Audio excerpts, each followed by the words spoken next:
Oh, yeah, buddy. It's the Bennington Show. I'm Ron Bennington. I'm Gail Bennington. Or should I say I'm Ron Brennington from the Brennington Brunch. The BR really got me on that one. Damn it. You ever have a little time to practice that before? I do practice it, but sometimes it's just the words jumble up. That's sad. You know why? You're not doing the Friday thing. You should be doing the Friday movies. Might be time Back to go to back Friday. might be time to go back to Friday. Or at least next Friday. You haven't had a good Friday since then, man. It's the curse of the Friday series.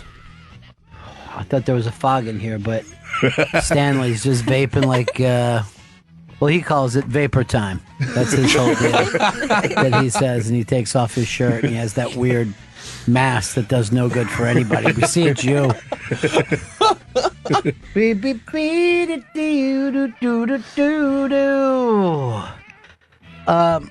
What's happening with you today, Gail? I just had a memory come back to me, a flooded, awkward memory. And I just think it's the craziest thing when you have something that you hold on to that could have happened like 10, 15, maybe even more years ago, that it's so awkward that you'll never let yourself rest because of it. And I have something that's still haunting me. What is it? I dreamt about it last night. All right. So this is my most horrible, awkward moment of all time. So I'm at a party. This is when I'm in college. And there's this girl there who I've known for a couple years in college. And so this is back in the MySpace days. And MySpace used to have like those profiles, and it used to be like this about yourself and like who you'd like to meet. And because of the time period, the who I'd like to meet was a picture of Anton Newcomb. You remember Anton Newcomb from Brian Jonestown Massacre? Yes. Yeah. So she comes up to me and she's like, "Hey, I saw your MySpace. I saw who you have as your who I'd like to meet." And I was like, "Yeah, Anton Newcomb." And she's like, "He's my boyfriend." And I was like, "Yeah, I know, me too." And she's like, "No, he's my boyfriend." And I was like, "No, seriously, I'm going to marry him. I'm obsessed with him." And she's like, "He's my boyfriend." And I was like, "But actually, he's a mental case." Like, did you see that documentary? Yeah. He's psychotic. He's so weird. And as I'm talking about how mentally ill he is, I'm looking behind me and my best friend Rachel is giving me the big wave. No, no, no. Oh. She was literally telling me that she was currently dating Anton Newcomb. Which, why the fuck would I know that? Because She was telling you over and over. But here's the thing, she was a weird cat. I just thought she was being weird. Dude, he was the TJ Miller of his time. He's not going to be with a girl from Cornell. I know, but the thing is, he was like 40 at the time. It was like not really, I didn't really fathom that it was true. But when someone is giving you a fact right to your face. I'm telling you, if I think about it, my skin starts to crawl. And last night I had a nightmare about it. It was like a reoccurring nightmare that I go back to that place where I'm selling somebody, "Yeah, I'd like totally do it with your literal boyfriend. Oh, by the way, I think he's psychotic and crazy person." Well, you could just say, you could just fucking write to her now and go, "Look, I'm sorry, I never thought you would suck crazy dick." Girls do that too. They really do. They go for crazy. Yeah, of course they do. Everyone else is boring. There's nothing worse than a nice guy. Ugh.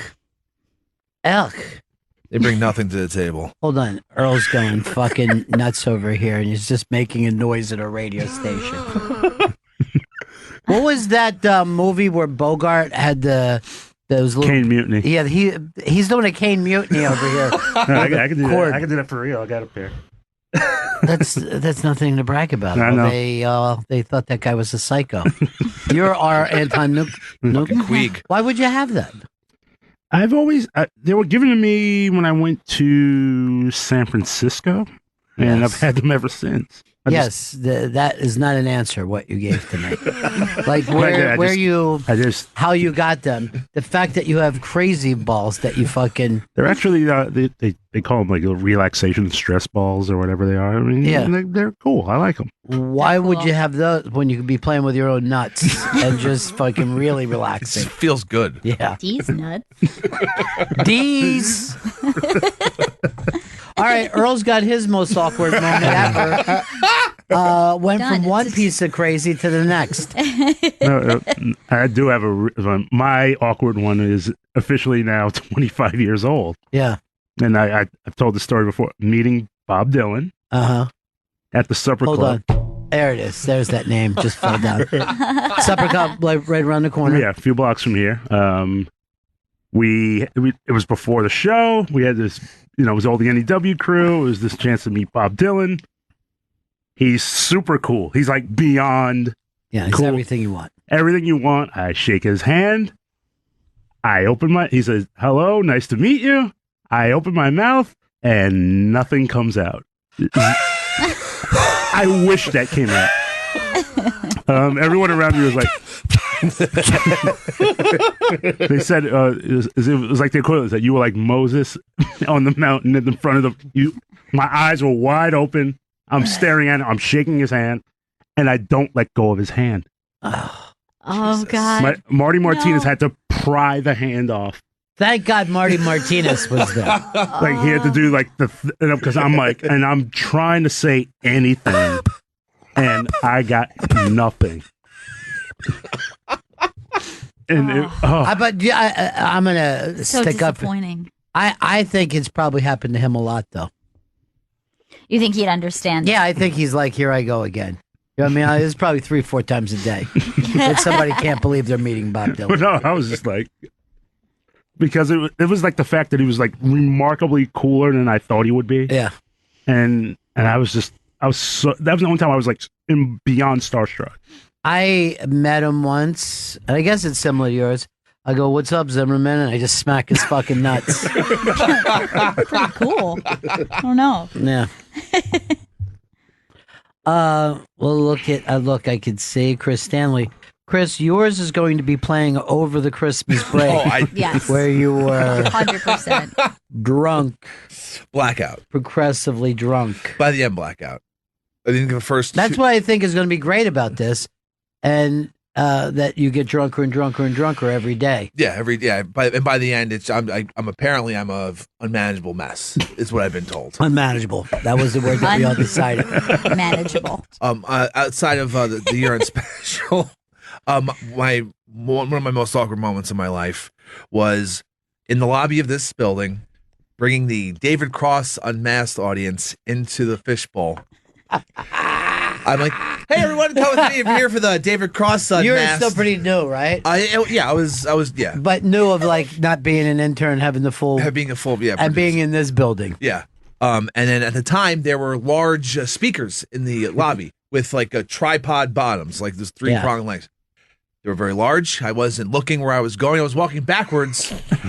My left leg catches into that fucking giant speaker, bust my ass in front of about 40 people, and hear much laughter. And then I have to then get up and limp my way. Because you blew out your knee for. Didn't you have to have knee and ankle? Yeah, what wasn't you like years later have to have something medically done to it? MCL was apparently totally torn. Anytime I bent my knee, it would just catch, and I couldn't fully extend it. Now, why would I have to tell you that? You're going, my ankle. It's your fucking knee, dude, and you went and had to have fucking sports surgery on it. But I forget who was with us then. They brought it up like it was funny, and you just snapped at them that you didn't care and you weren't embarrassed. Well, guess what? I was destroyed inside. It might have been. It might have been Shelby. You're like, I don't give a fuck. Did you also shit yourself? That day I sharted. I wasn't a full shitting, but I think I can't remember if it was before or after or during the fall. But I know the rest of the day I was not wearing underwear. And again, he has to be reminded of that he shit himself. Sharted. It wasn't a full shitting. Guess what? Yeah. You didn't fart. It might not have been a full load of shit, but you shit yourself. That was an awkward one for me. I'll just say this. Gail and Earl, you should be feeling really better about yourself right now. I do, actually. This is actually like therapy for me.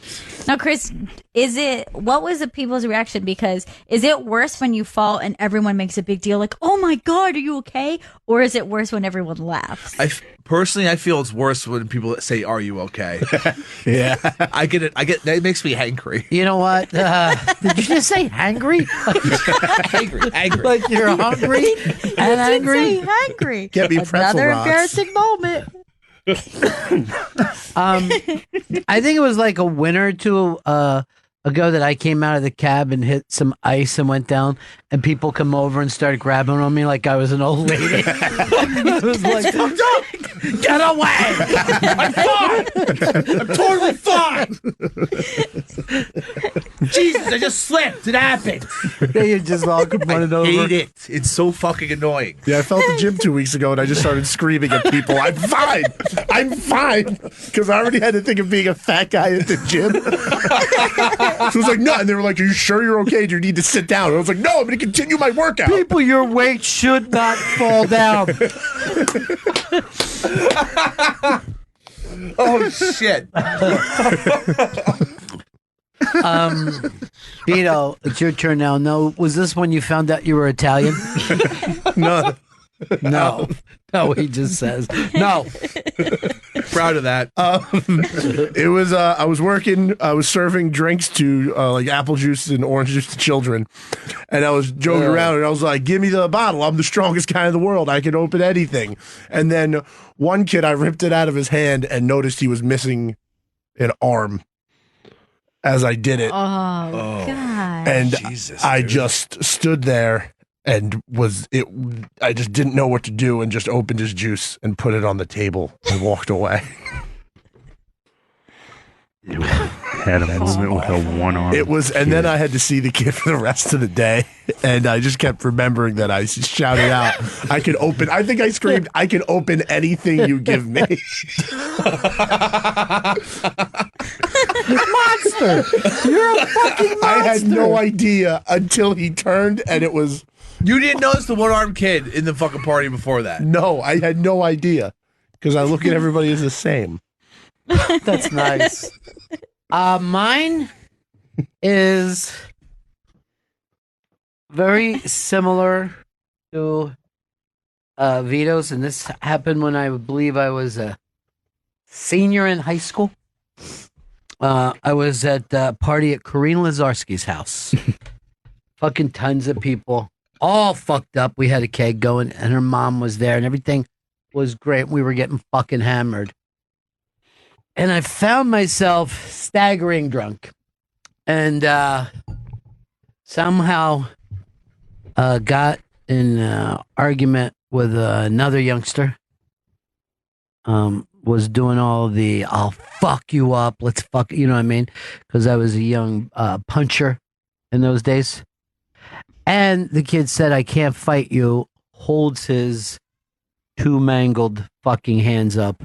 Looked like he had baby toes for fucking fingers on both hands. No. I went into an apology ramble that went on. First of all, people were stopping me, including, I believe, two of the Lazarski sisters. And then, so then I go into an apology ramble, and it doesn't stop. It goes on and on and on. And actually, I went forehead to forehead with him saying, "You're my man. Anything you ever fucking need, dude. I am here so for much you." Worse. You should have fought him. First of all, you should have taken the easy win. I could have used it at the time. Oh my God, no! Yes. Oh God, that's so horrible. He was asking me to please stop apologizing. He just wanted to be a dude at the fucking party, like anybody else. And I couldn't fucking drop it. And also, I remember, I think a little later on that night, as I was heading into their bathroom, their family bathroom, as the whole family's there, to take a piss, I just start staggering to my left, took the whole shower curtain down on top of myself as I was sitting in the bathtub. They all come running in, and I like, from the bathtub, like, tell that dude, I'm so fucking sorry, man. I'm an asshole. Oh, no. I don't know what's fucking wrong with me. I get so hangry. Now, Oh, God. this will pop into my fucking head, and I will hate myself for it. Literally hate myself for this. Oh, God, And no. you would say, oh, Ron, you go to meetings. Why don't you bring it up? Can't! Would never be able to say this. Probably end up getting beat up there by a couple people. I'll tell you, I can even get uncomfortable like that if somebody else, is the person who's saying or doing the awkward thing.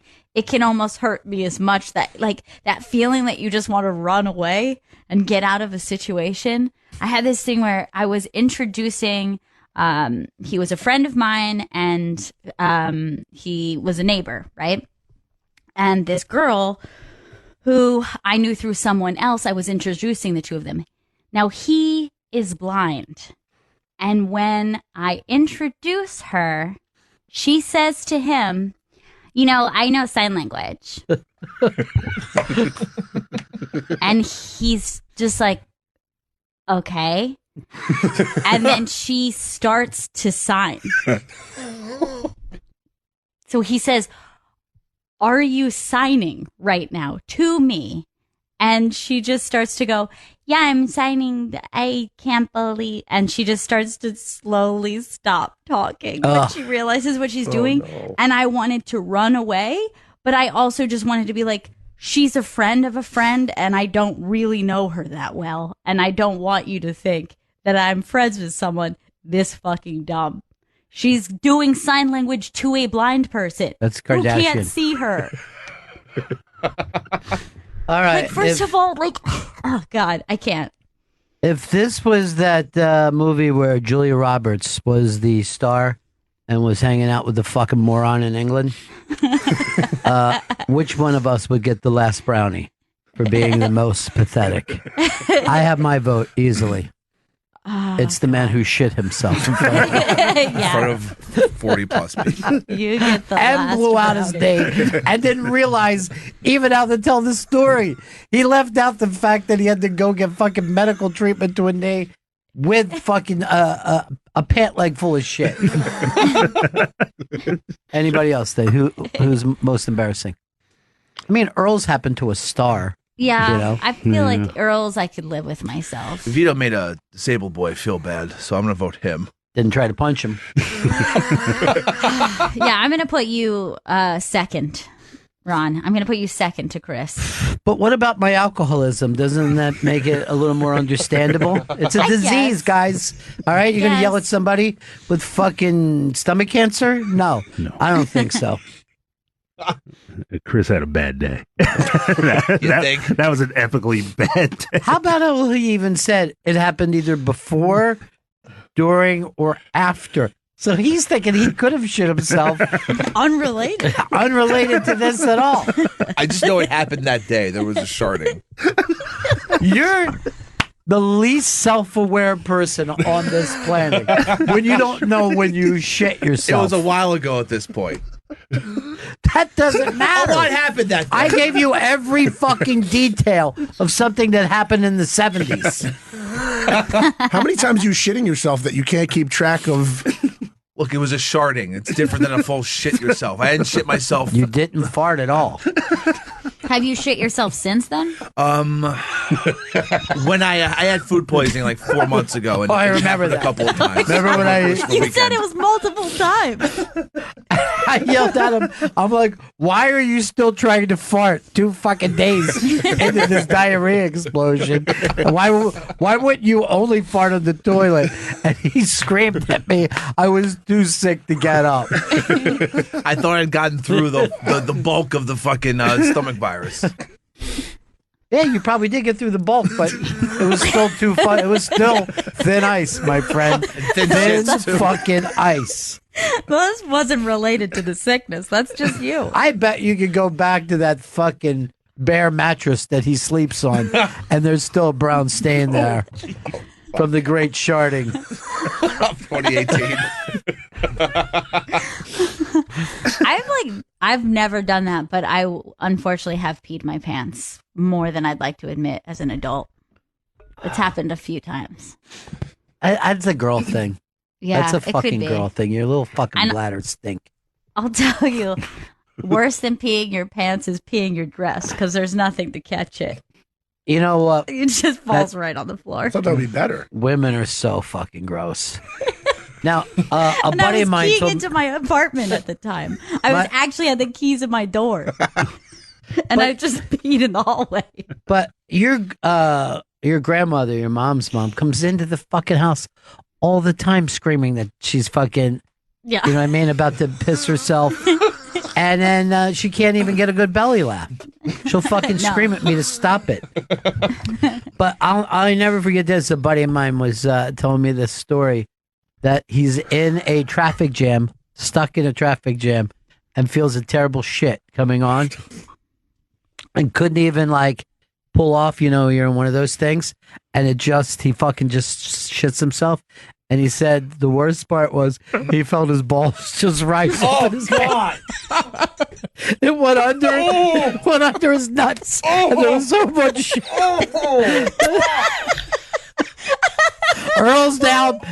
And Chris is down. Vito's not talking. But the way I thought of it was like a boat in a fucking, you know what I mean? When the tide came in. Oh my God, that's so funny to me. Isn't that horrific? Oh, that's horrible. No, man. the thing I said to him, right? I remember saying this too. Why are you telling people this story? Why isn't this just a horrible thing that happened? Keep it to yourself, fucking bro. keep it to yourself. It's like if you murdered somebody and buried them in the forest, you don't tell people. Keep it to yourself. Oh, my God. You know, this is probably if you want to get the Bennington T-shirts in time for Christmas. This is just about it, right? Yeah, the brand new Bennington shirt is available now at iBank Shop, and the last chance to order to get the shirt delivered on time for Christmas is December 20th at noon. Here's what I would do too. Order this shirt for yourself, and then give it to your kids to give to you. You know what I mean? Oh, that's Tell your wife to that's go down nice. like, hey, Daddy's gonna love this shirt. You know what I mean? And wrap it up and give it to him, and you can act surprised. Finally get something you fucking like. You go to ibankshop.com to get that. iBankShop.com. Very, very exciting. You guys in the Christmas spirit? You feeling it? Yeah, I feel like there's less Christmas stuff on TV this year than usual, so I feel like I'm less in it than ever before. You know what? It's just that there's more fucking channels than ever before. There's still the same amount of Christmas stuff out there, but it's not jammed down your throat. Also, since people do less shopping and more online shopping, you're less likely to get the Christmas spirit. But I walk, down Fifth Avenue every fucking day, and it's very, very Christmassy in my world. Yeah. My world is very, very Christmassy. I'm feeling very Christmassy. It's my baby's first Christmas, so to me it feels like this is the most Christmassy I've felt in a long time. You got your Santa picture coming up too, right? Yes, I do this weekend. You going to take her to see the tree, or won't just any tree would be good enough? You don't have to go to. I'm not sure. I'm not sure if the trek is necessary. Yeah, For you're right. a 4-month-old, it's possibly not. She's very, very alert, though. Very, very alert. She is. Yesterday, that FaceTime that we did, I felt like it was the best TV show I watched all day. She was fucking hilarious. She's so funny. One point, it looked like she tried to shove her face into the phone to get to us. Yeah, she was actually trying to climb through because I was on my iPad. So I think she just thought it was just a window into your house. How's she supposed to know until she tries, right? God, she's adorable. She's the new, I would say, Queen of Christmas. I think so too. And just think, she doesn't have anything to be embarrassed about like the rest of us, you know? Nothing. No. She's got a clean slate. I just remembered something else I'm totally embarrassed of. It happened with Nate Bargatze. You shit on him? I did not. This doesn't involve Thought shit. you lot had of to them. fart on him, but you should have. Sure. I farted Yeah. near him. It was the last time he was in, and he was leaving. The show was over. Yeah. I go to shake his hand, and when you shake a hand, your thumb's like Yeah. I miss his thumb, and my hand goes up his forearm to the crook of his elbow, and then I grab that, and it was fucking awkward as fuck, man. Like you were Spartans. It was bad. It felt really terrible. Now, a bad handshake can really fuck you up. Oh, that's fucking humiliating. Especially now with are we pounding, are we handshaking, or were Yeah. we hugging?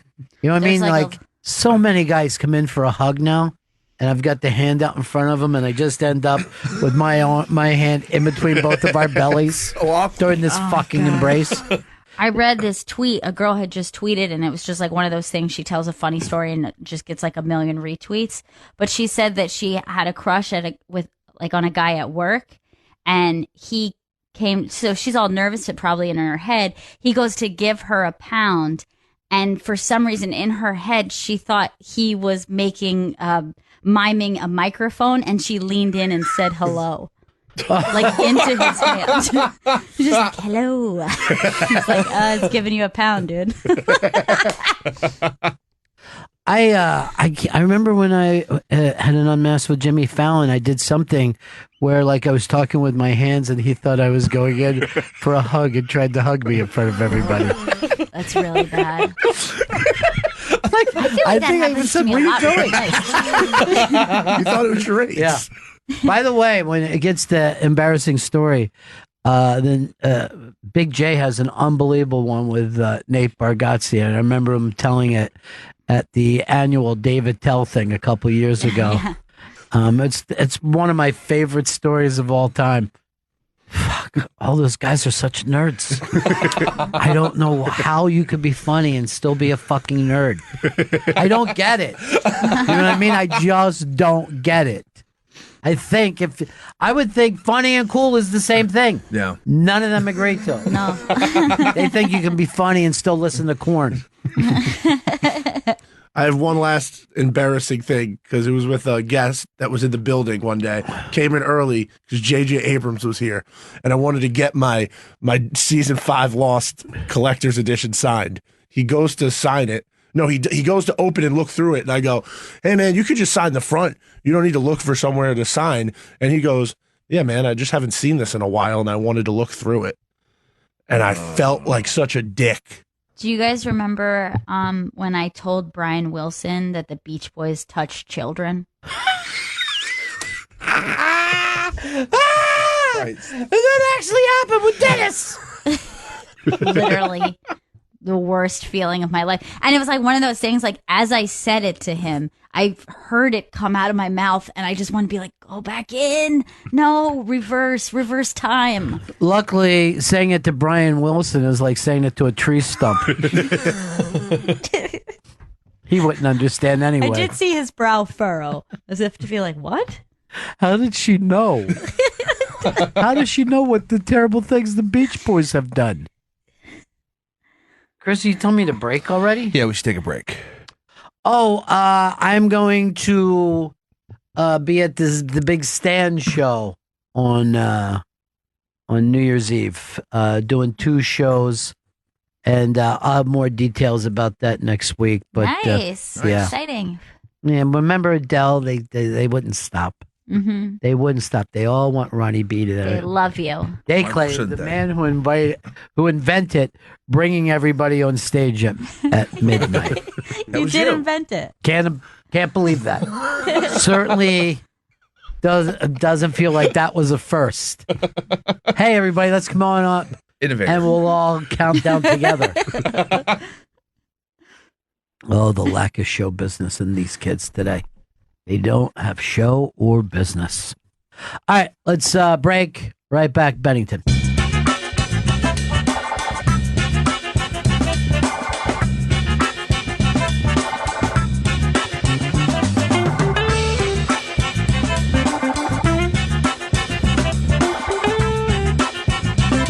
It's the Bennington Show. Great way to get the new Bennington t-shirts. You go to ibangshop.com, ibangshop.com to purchase the brand new Bennington Show t-shirt. Boom. Ba-da-da-da-da-da-da-da. Gail, Earl had something he said he wanted to bring it up to me, and he tried to explain it to me. I didn't understand, but I thought maybe if he said it on the air, he would do a better job of explaining himself than he does in the hall. I was looking at all the awards buzz going on, and Lady Gaga is obviously the front runner for Best Actress. And you are really caught up in the award season for some reason. For a guy who says he doesn't care about awards, you care very much about awards, Earl. Well, I mean, it's just... You want me to get you an award? Is that it? That's what he's getting at. I'll get you a Purple Heart. He deserves it. But I was looking at Lady Gaga and how she's been able to reinvent herself. Every day you bring up Lady Gaga. You're obsessed. Have you guys noticed? Yeah. You're obsessed with Lady Gaga. I'm obsessed with Reinvention. And she's kind of the... Have you seen the movie? I have not seen the movie. She's doing Lady Gaga. Yeah. I never think I see anybody but she's doing the exact opposite of reinventing herself. But now she's considered... Other than Bowie, who's reinvented themselves? I would say U2 has reinvented themselves successfully. Absolutely not. I believe so. They went from kind of a Christian-leaning rock band to kind of an industrial sound. They've moved away from the Joshua Tree sound. How far though, Earl? I mean, you don't go, oh, this is like with Bowie. You're like, oh, this is a totally different performer. I would say maybe U2 has shown a little growth. I'll give you one that's completely reinvented herself. When Taylor Swift first hit, she was a legitimate country musician. Like, I liked her early stuff. Well, like country pop, but now she's totally pop music. There's not even a scent of country in it at all. You know what bothers me? The country people don't hate her for that. Yeah, people just They embraced her still? Yeah, they still embrace her. I mean, I guess because she was never like real hard country. She was still that like... It's that the country people are happy to see their people go on and do something. Yeah. And if you ever see like the Country Music Awards and they'll bring out like, ladies and gentlemen, Metallica, that place will go fucking crazy. They're like, somebody's acknowledging us. Finally, real stars. Yes. The CMAs is like a brand now. I saw they had a CMA Christmas special, which that's just weird to me. That you're an award show that's now branched off as its own thing. All right, I'm going to give you an artist that I think, some artists who I think have reinvented themselves. And I think that over time, the Beastie Boys went through a lot of phases and everybody followed them, no matter what they were doing. Well, they made the impossible thing from going from like cartoon rap act. Yeah. You know what I mean? Right. So like they that were like, first stuff was... What surprised me about the Beastie Boys is where was the movie?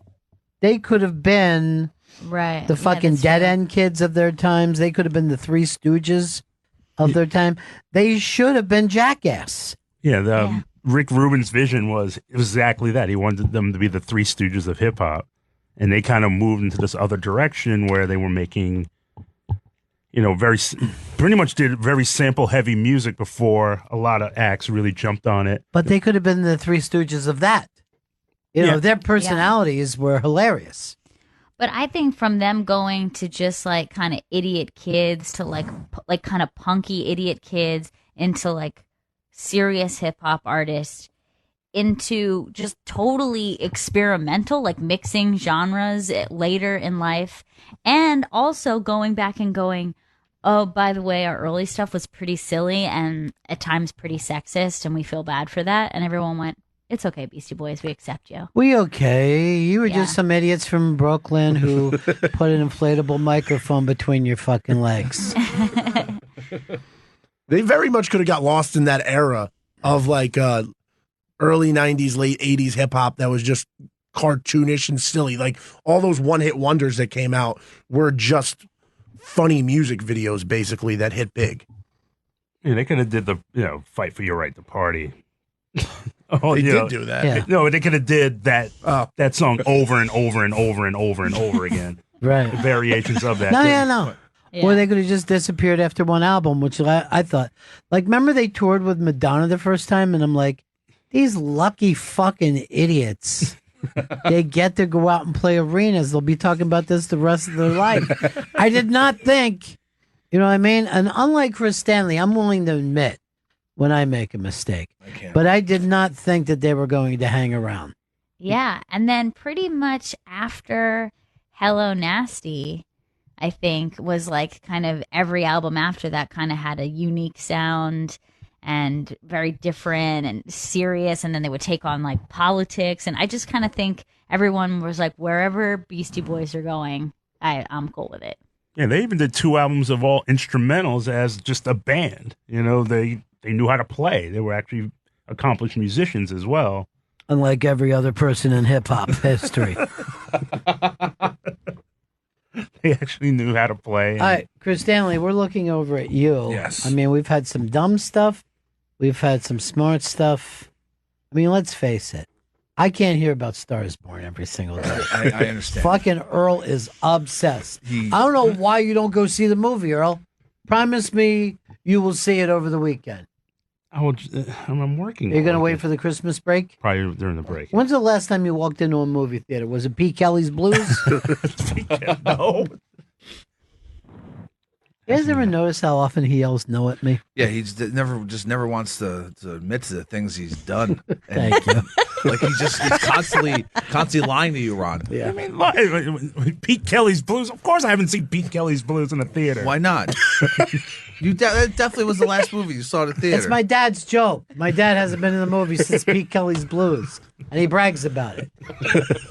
Go ahead, tell yours.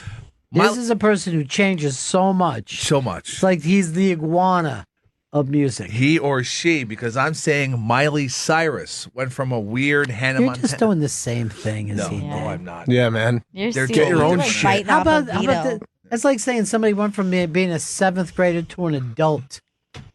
Dumbass. Vito changed so much, she's Chris. That's not that big of a change, though. You went from being sexist to racist all in one lifetime. Would you say Tom Hanks has kind of reinvented himself? Because he was kind of like goofy comedy actor, and now he's considered bad fucking drama actor. One after another. 2-time Academy I will Award say winner. this: neither Academy Award would I have given to him, and I love Tom Hanks. But you're fucking telling me you would have given Gump over Pulp Fiction, and the year before that, he pretends he has AIDS. Let's give him an award and make us all feel better about ourselves. Jared Leto got the same treatment. Let me tell you something. Everybody acts like they love Philadelphia. Did you ever go back and watch it? I haven't. Of course not. No. Who would go back and watch that again? No one. And it was very, I'll say it, schmaltzy. Here's schmaltzy. Yeah, I never saw it again. I remember, I can remember scenes from it, but it was like, It's okay. one of those movies that you're supposed to like. You're supposed to like Philadelphia because it's about that heavy thing. But in the meantime, did you do anything for AIDS? Oh, let me remember. You fucking ignored it, didn't you? America. I'll tell you the number of movies that I probably, if someone said, oh, did you see this? I'm like, oh, I loved it. But I don't rewatch it. And it's anything with Spencer Tracy in it. Like, people will say, do you like Bringing Up Baby? Love it. Saw it once. Like those Turner Classic movies. I'm like, oh, I'm supposed to see this. I bet I only saw The African Queen once. I saw it once in film class. And never again? Never again. It's a I great know, movie. I enjoyed it. It's a fantastic movie. But next time it's up, I'm like, I don't want to say it. I remember the Third Man which is beautifully shot. It's one of the. I've only seen it once. I know. You know why? It feels like they're shoving that film down your throat and you're choking on it. I know for a fact that I have only seen Gone with the Wind once, and it will only be that one time. I saw it? Gone with the Wind once. Didn't see it in the theater.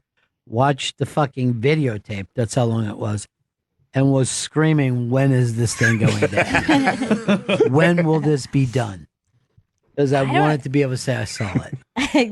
Well, that's why I did it. I was like, let me just get this over with. And I guess maybe it's just like the girliness of it. You know, like there's something very, like it appeals to feminine, you know, with the clothing and the talking. So immediately the movie starts. I'm like, boring, stupid, racist. This is so weird. I couldn't believe how racist. And then by the end of it, I'm like, oh my God, the South will rise again. But it took me a long time to enjoy it, but I will never watch it again. No way. There's no need to. I got it. I understand it. I was like that with the Maltese Falcon. I was really obsessed with seeing that movie as a kid. And then I saw it, and I haven't seen it again. But if you asked me, I'd say, Maltese Falcon is the shit. Most people consider it the greatest of like the film noir genre or something. Yeah. And I remember thinking, oh, moving a little slow, isn't it? I did not like it when I watched it in film school. Like, I just couldn't. It's one of those ones I watched, and I was like, I get why I'm being forced to watch it. So why does everybody love it? I don't know. Bogart. But he made like 185 movies. I mean, But no one ever tells you that, you know, you should go and see like a ton of his movies. That one they do. I mean, I guess Sam Spade was such a memorable character. Not for me. I think it's just a cool name, Maltese Falcon. And the Falcon itself was a pretty cool prop. I mean, I think that's what was moving. Let's face it, the Millennium Falcon ripped off the Maltese Falcon. Yeah, you're right. No one ever fucking says it. Well, I'm going to. Thank you. Finally. I would say that about also depressing movies as well. Like if it's really sad movie, you might say, "Oh my God, that movie really moved me," but then you're like, "I don't want to feel bad again, so I'll never watch that again." Like I saw Schindler's List. No need to see that again. I don't want to feel that way again. No. I only watched reel 1 of Fiddler on the Roof. I do not get into the second reel of it all. But I'm trying to think of the name of the thing. Something People. Timothy Hutton won. Ordinary People. All right, Ordinary People. I saw that when I was a kid. And I was like, this fucking mother fucking blows. The father's fantastic to that boy. Why is he still with Mary Tyler Moore? I watch it, and it's about a boy. It starts a boy tried to commit suicide, and he's because his brother had died in a thing. So I watch it as a kid, and I'm like, the mother is a bitch, and all the reviews were like that. They were like, Mary Tyler Moore was great because you finally fucking hate Mary Tyler Moore for what a bitch she could be, right? Because she wasn't, you know, so great to Tim Hutton. She didn't want to talk about the dead son. Well, then I caught it again about a year ago. And I hadn't seen it since. And I'm like, what was this woman in this movie has lost her son? Her son died. She's the one in mourning. Where's the husband and the friends supporting her? Why? You know what I mean? This is a woman in shock. She's screaming by being quiet. What is wrong with America that judged her character? And what was wrong with me that I joined in that mob? You kind of mob while she was down. Yeah. Let me just tell you something. I joined into the kind of mob that put Christ on a cross. In this case, Christ was Mary Tyler Moore, and the cross was just our pre-internet scorn. I don't ever. That fucking kills me. So many times I think you should go back and watch something as an adult. It's kind of like a porn further review type of deal. No. Just kind of like a different set of different perspective, really. Yes, I'm an adult now. You know what I mean? Like when you're an adult, you can still identify with the child, but you also identify with the parent. It's very difficult to do that when you're young. When I was a high school senior, I watched the movie with Kevin Spacey, American Beauty. American Beauty. Loved it as a 17-year-old. Watched it just a few years later and realized how fucking terrible that Well, movie then was. now you're at the age where you understand that homosexual rape is probably the most cruelest kind. Well, everything about that movie was like, once you watch it again, you're like, wait, what were we all talking about? I can't really remember. So what was wrong with America that they thought, you know, man, like this isn't even like Independence Day or something where it's supposed to be stupid. And you're like, you know what? I enjoyed that. And I don't give a shit what anybody says. You know what I mean? But this was supposed to be looked at as if it was a serious movie. You know, like it was like The Graduate for middle-aged people. Right. You know what? Almost like similar to what you were just saying, Annette Bening's character in that was like the villain. And like, fuck Kevin Spacey in that Fuck movie. Kevin Spacey in that, man. Like, I'd be fucking sleeping with the real estate king, too. Yeah, let's go, Hell yeah. Peter Gallagher. You know what? He was crushing it, man. I was so happy for her that she got a real man to get some fucking dick Yeah. from.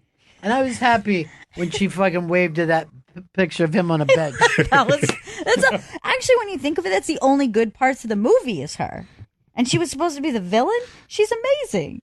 And what is wrong with having a good attitude while things are going poorly? You know what I mean? She was trying to make the best of life. And guess what? I think it's nice that she wants to play fucking classical music while they eat. I think that sounds lovely. I Right. think everyone should sit around the table and talk to each other. And he's mad at her because she wants to get a conversation going? Yeah. Fuck you. He's a man-child. He's a child, what he's doing. He wants to fuck a teenager. Acting like a baby. Yeah. And by the way, we were supposed to congratulate him for only grinding on her. Yeah. And, you know, not putting his penis all the way in. And you know what? The daughter was pretty cunty. And a lot of people don't want to see their fucking high school daughter dating a depressed guy who's dealing weed. Weed! The gateway drug! And overly inflated prices, like $95,000 for a fucking G1 or whatever. I know. government Where did weed. that? What fucking non-dealing person wrote that thing? Well, how little weed are you going to sell? You fucking busboy. Fucking Kevin Spacey's taking out a mortgage to get a fucking half an ounce. It's ridiculous. Going back and buying a muscle car and working it. We're gonna Just McDonald's. He's the stop being a worst. dick. Yeah, he's the worst. Didn't they give him the Academy Award for that? Yeah, they handed it over. Why didn't they give it to Annette Bening for somehow making anything good out of that Oh, movie? I'll tell you another time Annette Bening got fucked over. And everybody acted like it was this was a couple years ago, and it was the two lesbian women living together. Oh, yeah. And they're Oh, raising yeah. a family. It takes place in the 70s, right? Late 70s? I don't know when it did. It had a peculiar name, and you had to love it because it was two lesbians. Julianne Moore was the other one. Oh, The yeah. Kids Are All Right is the name of it.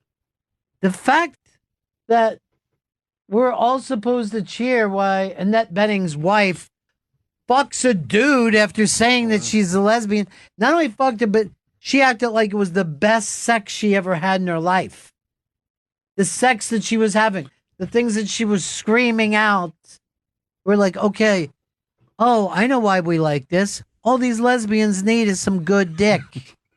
Yeah. Annette Bening gets a raw deal. Let's She at gets a least say raw that. fucking deal. And she's stuck with this fucking crazy Warren Beatty. Yeah. I mean, And she's the only actress that ever plays of age. She plays the age that she is. She isn't trying to go in some different direction. I honestly would let's give her the Oscar for The Great Outdoors. Let's do everything in retrospect. I would have given her the Oscar for The Grifters. Oh my God. That She a was great movie. amazing That was in a that. Fantastic movie. And her body. Her body of work and her body of body. Well, you know, the famous Basic Instinct had the same thing that bitch about here. Oh, they're not really lesbians. They just need some good dick, and it turns them all around. Earl, your fucking misogyny What? is what you know. You're misogynistic. You're anti-gay. I'm not. You're awful. Why did you say it as a question mark? I'm not. No, I said no. I'm not. No, you didn't. You said it as a question mark. Like, am I really? Thanks for pointing it out, Ron. That's my closet I've been living in. A closet of resentment and racism, but racism of gayness. That's why he keeps trying to remind you how much he loves Lady Gaga.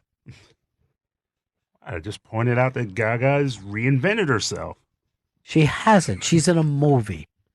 That's it. Did Elvis reinvent himself? But No. what is this? A first movie, second movie, and then there'll be the front runner to win the Academy Award? We're just sitting around talking about what dog shit the Academy Awards are.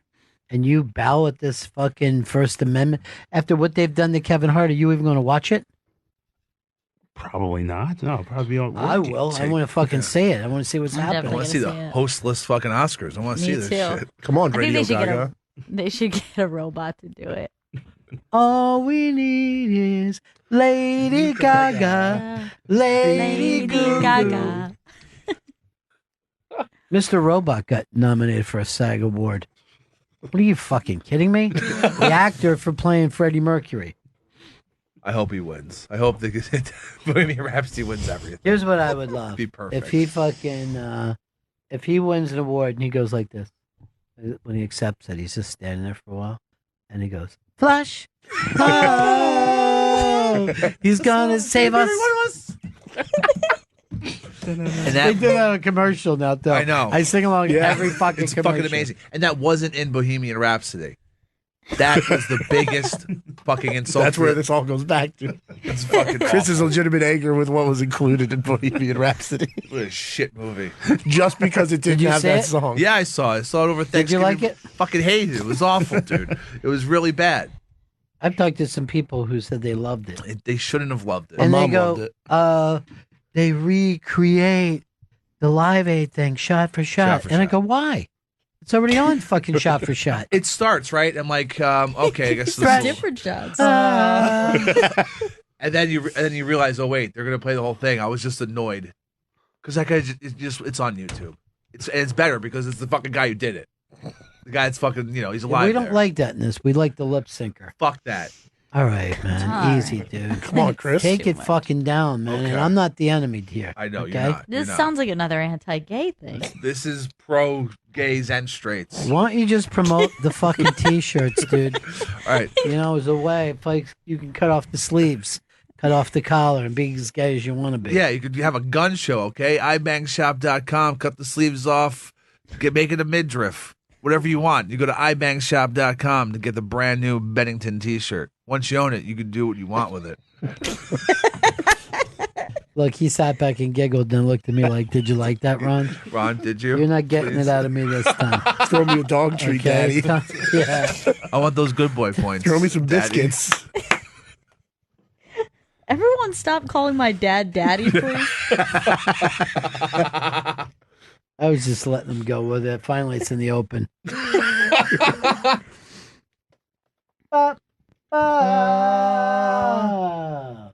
Savior of the universe.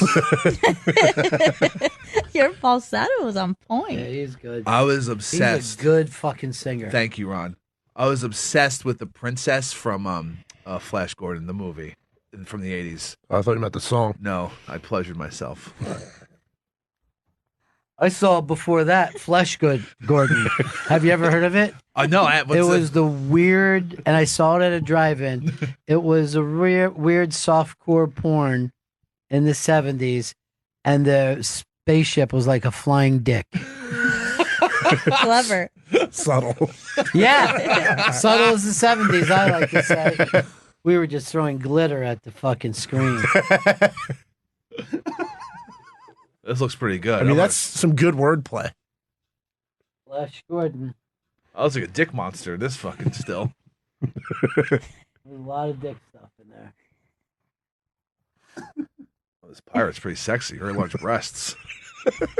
All right, Chris. All right, I Enough. apologize. You gotta stop being a fucking horny porn boy. What porn you watching these days? Fucking dark web stuff? I feel in my older age, I'm ending up at Pornhub every time, and it's mostly stepsister banging stepbrother. You know that so it's actually not stepsister what he's watching. Pornhub has to change it to stepsister, but it's actually sister fucks brother that you're watching. Yeah, that's fine. Well, what's the difference? Well, These aren't fucking one or the they aren't even anyway. relatives. I think it's weird if you're watching something where they're supposed to actually be brother and sister. Do you think it's weird if you're watching something where someone shoots someone in the head? Because that's 99% of fucking entertainment. No, but if you're jerking off to it, that means you have a desire for it. Stop it. Come on, you fucking Puritan. All you're looking Puritan. at is some good taboo, and who cares what it is? But you come down like the Italian Catholic, like the Pope. Like, hey, look, everybody, I'm eating fucking pizza. We get the best pizza in Brooklyn. That's him. I am Plus, so Chris fucking. doesn't have any siblings, so it's not. It Oh, doesn't yeah. really count. I find it insulting that they ever even do stepbrother, stepsister. For Ron's point, that they're not related at all. It's all made up. They're actors. Yeah. Everyone's a fucking actor. Yes. If you saw someone with their sister, you wouldn't be fucking turned on. It's just in the same way as if a murder took place in front of us, we wouldn't go awesome. Look, girl saying, no, I wouldn't. I would not. Just admit to I it. call 911. Hello, Popo. It's Earl Douglas again. Flash. Oh, The savior of the universe. good fucking singer, man. I finally am getting the And you recognition. know I something, deserve. Vito? I'm starting to pick out that you're just looking for something wrong with Chris every day. He's It's not hard. he's a fucking wannabe bully, Ron. He's a wannabe. He's not a real bully. No, he's not a real bully. I'm not gonna let him bully Ouch. me. That really hurts. He can fucking try to bully me, but I'm not gonna let him. What's gonna happen if he try to bully? He's gonna get a mouthful of urine, and it's not guaranteed to be mine. I don't think that's gonna happen. I'll Chris. farm out the piss. All right, so Outsource. this is going nowhere fast. What I think I'm gonna do is head to Breakdown. Okay, when Breakdown, I want you guys to go in, put your heads in a fucking bucket of cold ice water. Okay. Do the ice bucket challenge. Oh, Try to wake yourselves up a little. Love bit. that. That was my favorite internet show. we're going to crush ALS. Hey man, that's back to bullying. Yeah. No, it's just, that was for ALS awareness. That's the only people that can bully you, the ALS. No, I don't want to bully the ALS. I was just. I saw him burning Lou Gehrig jerseys out front. You fucking better not, I dude. was not That's the doing Iron that. Horse. I respect Mr. Gehrig. You know what's really funny is like you see the Babe Ruth story, and you're supposed to love Babe Ruth and everything No. because how fun and party boy he is. No. And then you watch the Lou Gehrig thing, you're supposed to hate the Babe. You're like, look at him. He's not with his mother all day like Lewis. Lou was the good boy of the team. Yeah. Until he caught the disease named after him. Talk about ironic, huh? Unbelievable. Hush. Oh. Let's save every one of us. What do they say after that? First, he's the savior of the universe. Who just yawned and got me on it? One of you guys yawned. That was me. Mm. That was me. And then after the second flash, it goes, he'll save every one of us, meaning all the citizens of the universe. Hell yeah. He's going to take care of you. It's Flash. Great lyrics in that band. Heck yeah. Brian May and him never had a problem according to that movie. And getting to success was incredibly easy. Good for them. I mean, they fucking blew it up fast. I hate people who don't get immediate success. I mean, it was one time their bus broke down, but then after that they did an album Chris, in the night. don't ruin the Oh, movie oh, for me. God. I don't want to Spoiler. go, oh, see this bus? I know what's going to happen. They're not going to get there. My mom saw it and I was like, she loved it. And I said, but like everybody seems to hate it. And she goes, you and them don't understand because that was my era. And it's a She lot was of in people. England? It's a lot of people who don't like it, Leslie. It's getting nominated for stuff. It's shocking though. It got some terrible reception, and not just from. Made a lot of money. Yeah, it Yeah, did. it did. So you're saying just who? Who doesn't like it? The No, I mean- fucking Rotten Chris? Tomatoes gang. No, not just Rotten Tomatoes. Chris, he means. There's not a single movie critic in this country that I admire. Well, except for one, and we should have him back, Chris. Oh yes, We haven't had him we in have- years. Yeah, Mr. Armand White. Love that man. Love him. He tells it like it is. No, he doesn't. Yeah, he does. Armand White, what's that power you have? It's right. Let's break, Gail. All right, sounds good. You throw it to the break, would you? We'll be right back. Bennington. Get your Christmas presents over at the iBang shop. Chris wears it, Vito wears it, Earl wears it. It's the Bennington t-shirt and it's super groovy. iBangShop.com. iBangShop.com to get your Bennington Show t-shirts. It's the brand new Bennington Show t-shirt. When you're an announcer guy, nothing could be weirder. I feel weird doing it, Because too. you know what's weird about it is we're all still ourselves in the room, and then all of a sudden Chris Stanley's bobbing and jiving. Go get your Bennington shirt. It's the Bennington Show t-shirt, everybody. This is your old crazy friend, Chris Stanley. Honk, honk, honk, honk. You probably know me as Scoop Brew, the drunk alcoholic gambling addict. Hey, everybody. Right now, I went in a whole different direction, starts puking everything out. I had this idea when I was watching one of those panel TV shows that they have on the news. It seemed to be so big these days. They're really taking off.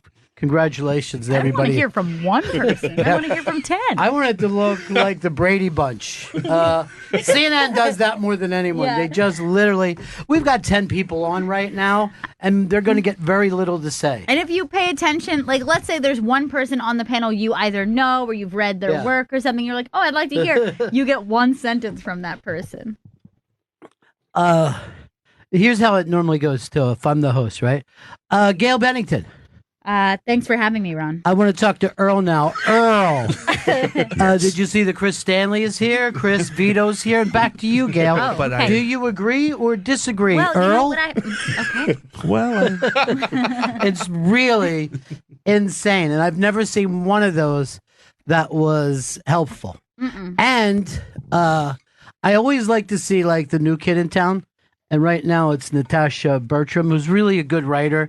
And she comes on, and I'm always surprised how comfortable she is with waiting through all that. You know what I mean? She'll just have, she is set up straight, she's nodding along, and then when it gets to hers, she nails her 2 lines and then Perfect. sits back again.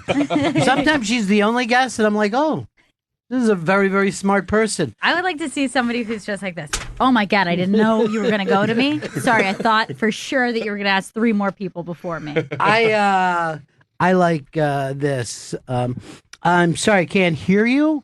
And then, Chris, you go back to so you pass it over to Earl. Earl. I still can't yes. hear. I'm not hearing anything at all. But I need to I talk see about- that you're speaking. I don't know what it is. Look, I'm only 6 feet away from you. I could just move right over.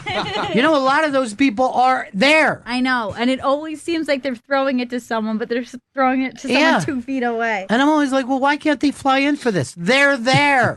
they live in New York. Can we get a wide shot at least? I'd like to see everyone all together. All right, so this is what started this. There was a guy, I think he was a Harvard professor. He's probably in his 60s. And he's wearing a bow tie. And I'm always like, what the fuck are you trying to say by wearing the bow tie? I'm sure it's a statement of some kind. But I'll just ask you, if you see a guy in a bow tie on TV, Gail, what's your first thought? My first thought is he's a bit of a dandy intellectual. That's going to be my first thing for a white man wearing. Now, which is really interesting because a white man doing that, black man, radical, Malcolm Yes, X. Totally different. Yes, somebody's going to be firebombed by the end of this. Earl, what do you think when you see a grown man, not a little child, where it's adorable, a grown man wearing a bow tie? a kind of a wannabe intellectual who's trying to come and trying to come off as an individualist. I'm like, I'm not going to wear a tie. I'm going to wear a bow tie. Yeah. Except for you immediately fall into another stereotype. You're not the individual. You're the quirky, weird individual. Vito, what do you think? I look at somebody who wants to show off their wealth and show how rich they are. Because bow ties. I can't think of a single wealthy person who wears a bow tie. I always think bow ties are more expensive than regular ties, so That's I assume bow ties just mean not wealth. true. That's just not true at all. I think you're thinking tuxedo. And it's not a tuxedo look. It's the I'm the weird scientist. Yeah.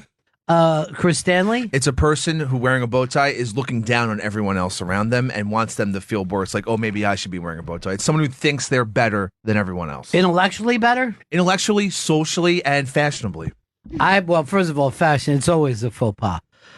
Here's what I see when I see this. Dickless. I see somebody who has zero sexuality. Now, also 99%, I'm sure there's a case of somebody in a bow tie that I like, but generally, I'm like, oh God, stop it. Yeah, I think that I can think of one circumstance that I was at a wedding and met an overweight gay Southern man, and I was like, this look is built for you. It was like bow tie, seersucker suit at a summer wedding, and I was like, you're the only person here who could pull off this look. Overweight gay guy? Overweight Southern gay man. And I Yeah. just felt like... I would agree with that. For some reason... That's very workable. I was like the first time that I was like, you're knocking it out of the park.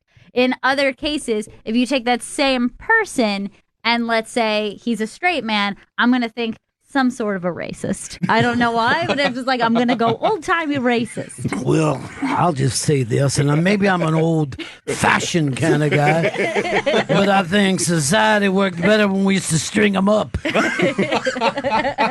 I'm going to lay my cards out there, and like I said, here is one example. Straight white male, love the guy, wears bow ties. Paul F. Tompkins. That's true. You're right. For He some is reason, he is the wrench in this whole thing. he's the exception to the rule. You're right. Because you know why? Because he does it in a throwback way that's non-obnoxious. You know what I mean? Like, he's a bit of an anachronism in that way, Right. but yet it doesn't feel forced. It feels like you are on another plane of existence, Paul F. Tompkins. Yeah. Well, the thing is, he can also, no matter what the trend of the day is, get away with the big mustache too and still look Yes. He can do like bow tie, big mustache, wears a suit on any occasion. good. And it's a For some tailored, well-fitting suit. I mean, he's Right. not going out like this show does in suits. Right. A rumpled. A rumpled skin. But that's why I'm saying 99% of the time, I'm like, I don't like that guy. And then Paul F. Tompkins can come on TV talking about anything, and I'll listen. Now look at that. Chris has pulled up a beautiful picture of him in a blue pinstripe suit, yellow polka dot bow tie. Why does he make it work? I know we should be taunting him as Willy Wonka, and instead, I feel like showing England, look, we can do it too. Look at him here in a bowler hat, and he looks fucking amazing. Oh yeah, that's a great look. I don't even know where he buys his clothes. Where does he get those wonderful clothes? I'm also saying this. I think we're so close to the tie being dead.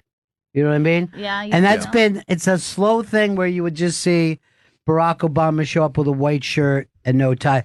By the way, I think a white shirt and no tie looks fantastic. Yeah, it does. I'm going to do this. I'm going to give it 4 Paul F. Tompkins. Wow.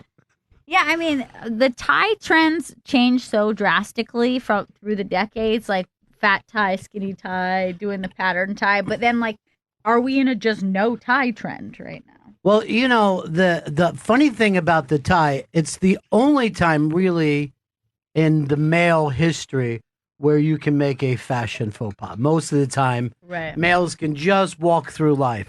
But there was a time, like you look back at loud ties or big crazy ties, Yeah. and if you didn't have one, you were like, what's up with you, dude? You're not being a regular person.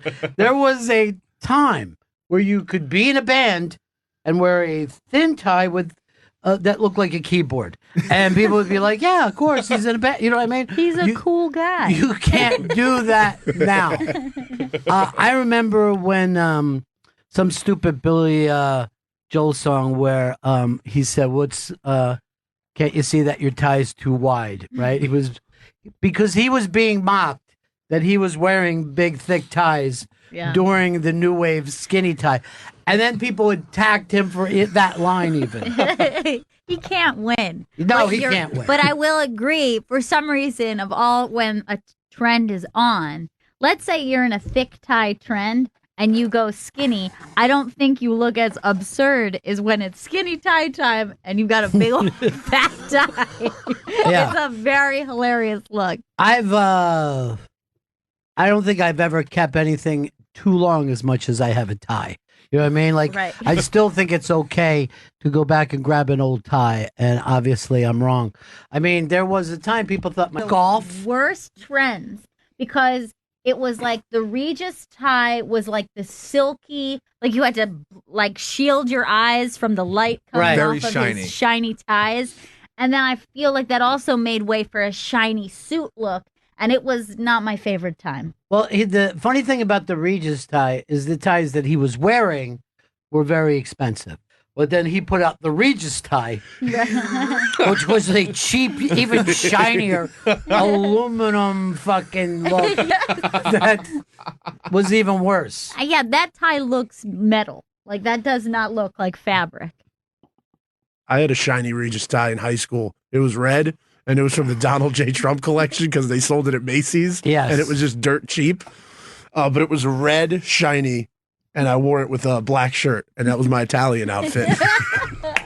Look, there's not a man who hasn't worn a really bad tie without thinking about it. Like normally, you could be like, "What am I doing?" But you could just. Sometimes it takes years to look back and think, "Was that a blanket I had around my neck?" Well, remember the Donald Trump tie faux pas at the beginning? Everyone was just shocked when he became president that he was wearing these huge ties that were like past his balls. Remember, they were like way too long. One thing women don't understand is that you can have the right size tie and make just a slight mistake tying it, and you've suddenly and every man has worn a tie that's gone past his nuts. It's just something that happens. Which, by the way, the bow tie thing, right?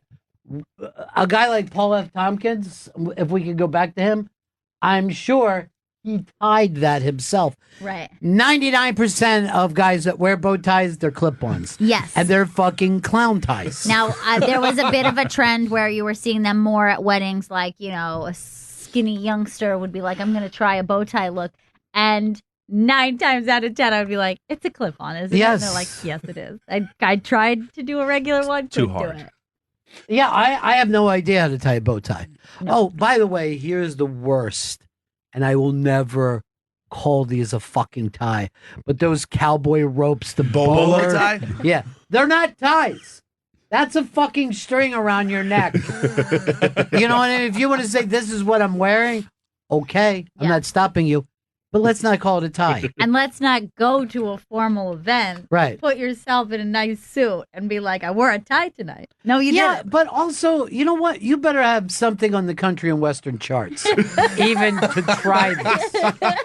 Look how fucking ridiculous That's that crazy. looks. It looks insane. The man that you just brought up an example is like wearing a sport jacket with jeans and a bolo tie, and I really dislike this look. Like blue jeans.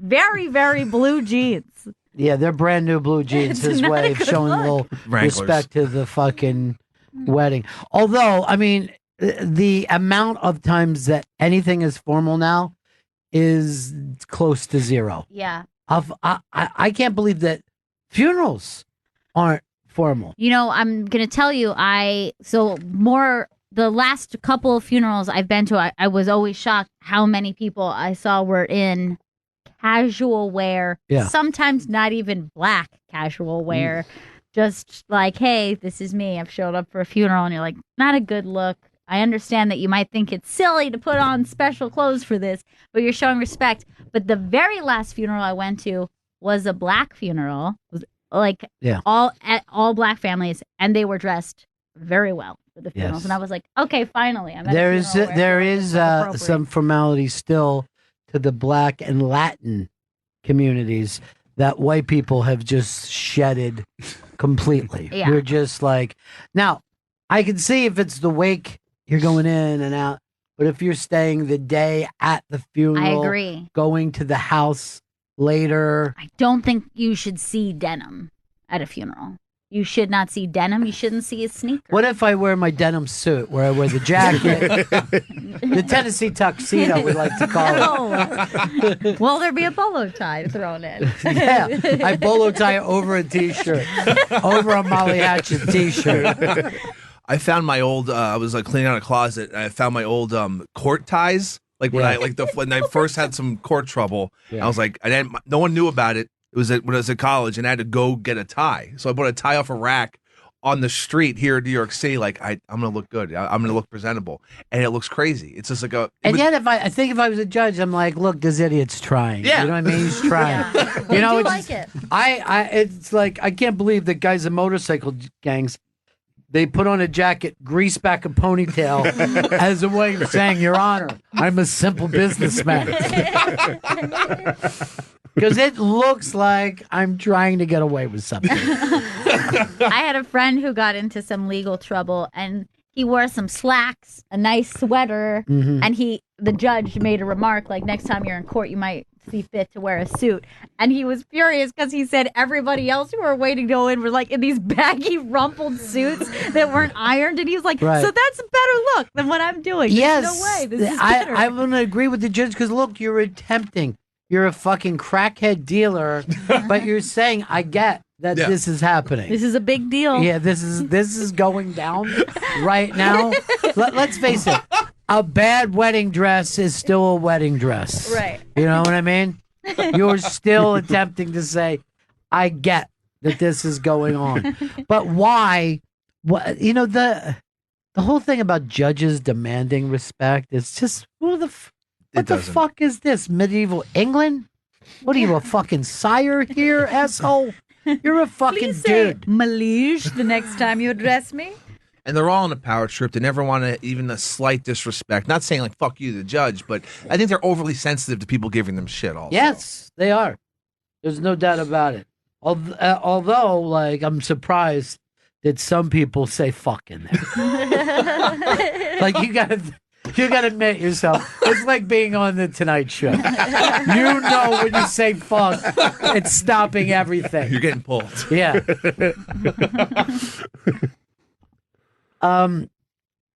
All right, so there's that. I think we all came to agreement there. We can. I mean, this is a minority that we can normally attack. Yes. People. And by the way, the Malcolm X is still a scary fucking look. No one knows why. That bow tie looks like he'll fuck you up. Yeah, I think it can look militant or very Christian too. I feel like you could be That's still militant Christian. Yeah. It's still something to fear. No, Yeah. that's still Bean Pie, my brother. Yeah, that whole deal. Yeah. Look at Fantastic it. look. Yeah. I mean, such a good look.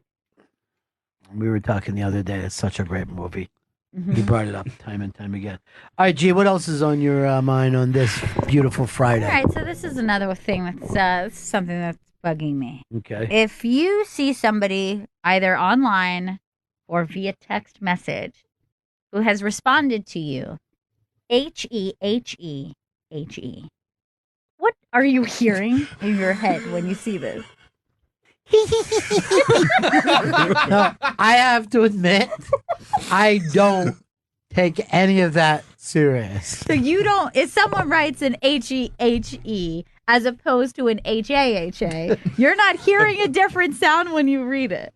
What about That's what I was thinking. the H-E-H-H-E? Gross guy. Because I just had this conversation when someone's like, I just got a heh from him. And I was like, a heh, what is that? And then she showed it to me. I was like, I'm a simple businessman. Because it looks like I'm trying to get away with something. I had a friend who got into some legal trouble, and he wore some slacks, a nice sweater, and the judge made a remark like, next time you're in court, you might see fit to wear a suit. And he was furious because he said everybody else who were waiting to go in were like in these baggy, rumpled suits that weren't ironed. And he was like, so that's a better look than what I'm doing. There's no way. This is better. I'm going to agree with the judge because, look, you're attempting. You're a fucking crackhead dealer, but you're saying, I get that this is happening. This is a big deal. Yeah, this is going down right now. Let's face it. A bad wedding dress is still a wedding dress. Right. You know what I mean? You're still attempting to say, I get that this is going on. But why? You know, the whole thing about judges demanding respect is just, what the fuck is this? Medieval England? What are you, a fucking sire here, asshole? You're a fucking dude. Malige the next time you address me. And they're all on a power trip. They never want to even a slight disrespect. Not saying like fuck you, the judge, but I think they're overly sensitive to people giving them shit. Also, yes, they are. There's no doubt about it. Although, like, I'm surprised that some people say "fuck" in there. Like you gotta admit yourself. It's like being on the Tonight Show. You know when you say "fuck," it's stopping everything. You're getting pulled. Yeah.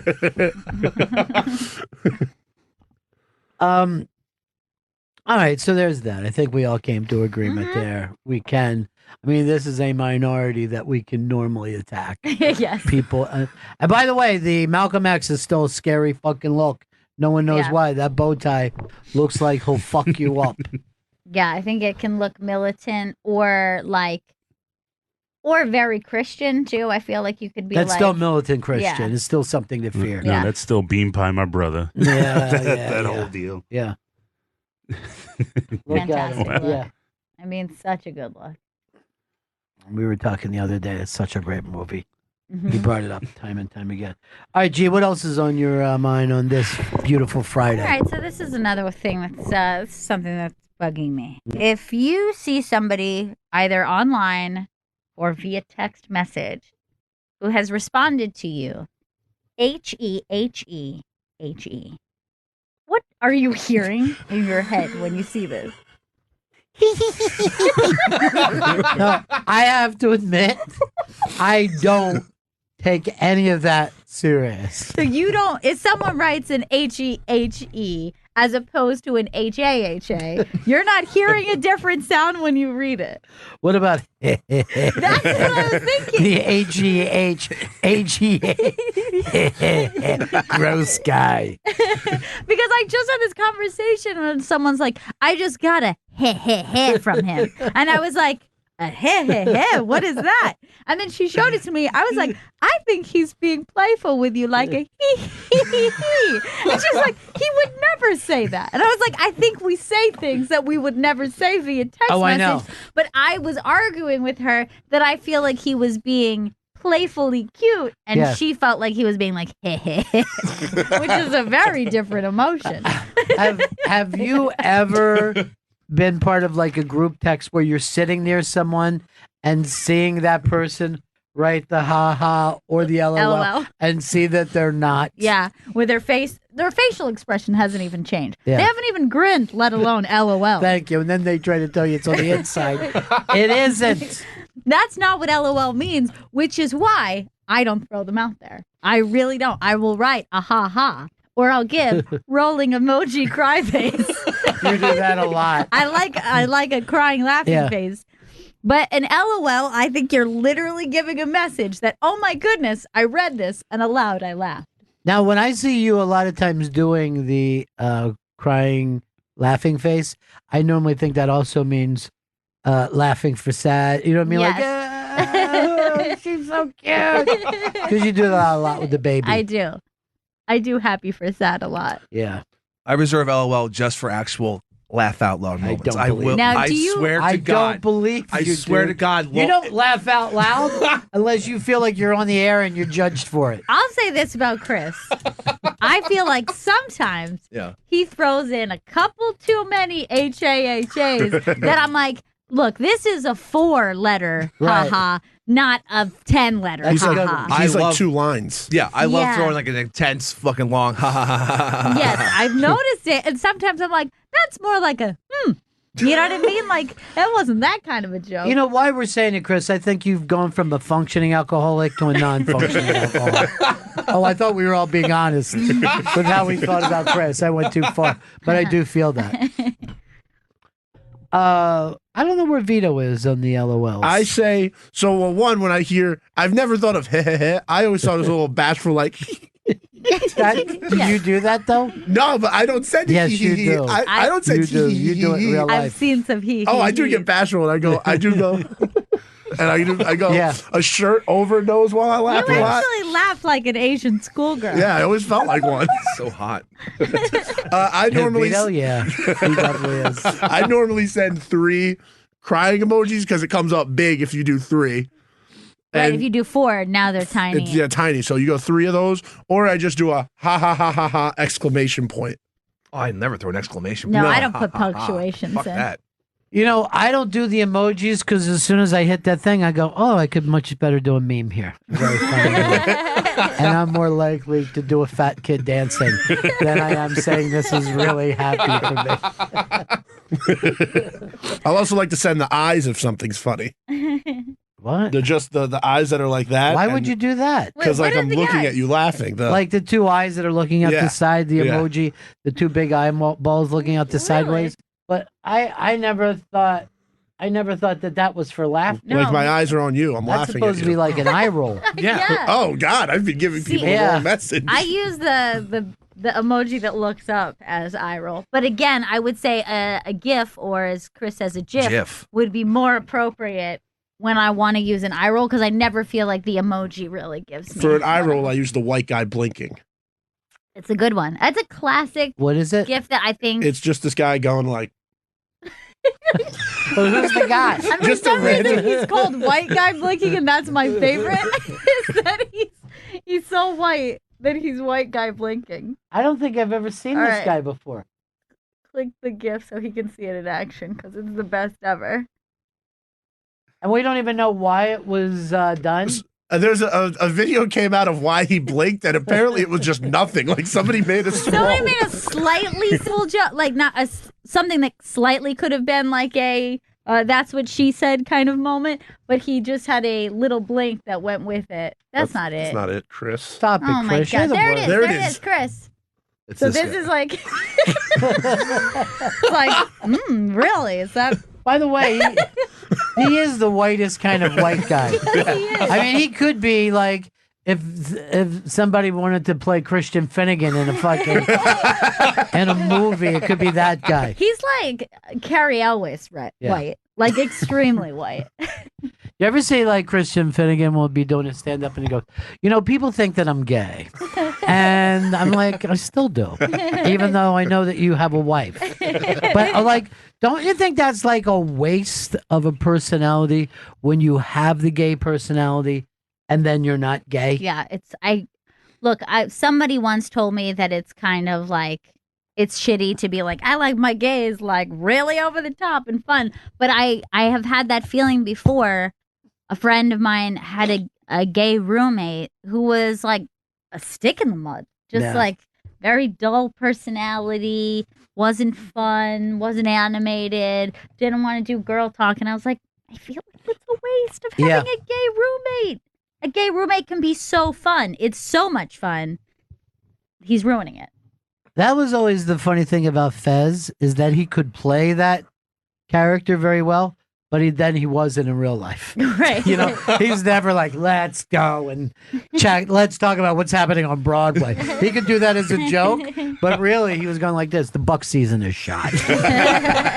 And I think that was always a struggle for him. But I always, to me, always find it so hysterical when Marty Short would be go, you know, my wife said, and I'm like, what? Your Did he wife? say Why? wife? And there's like Paul Schaefer is another guy. And then he even wrote It's Raining Men. You know what I mean?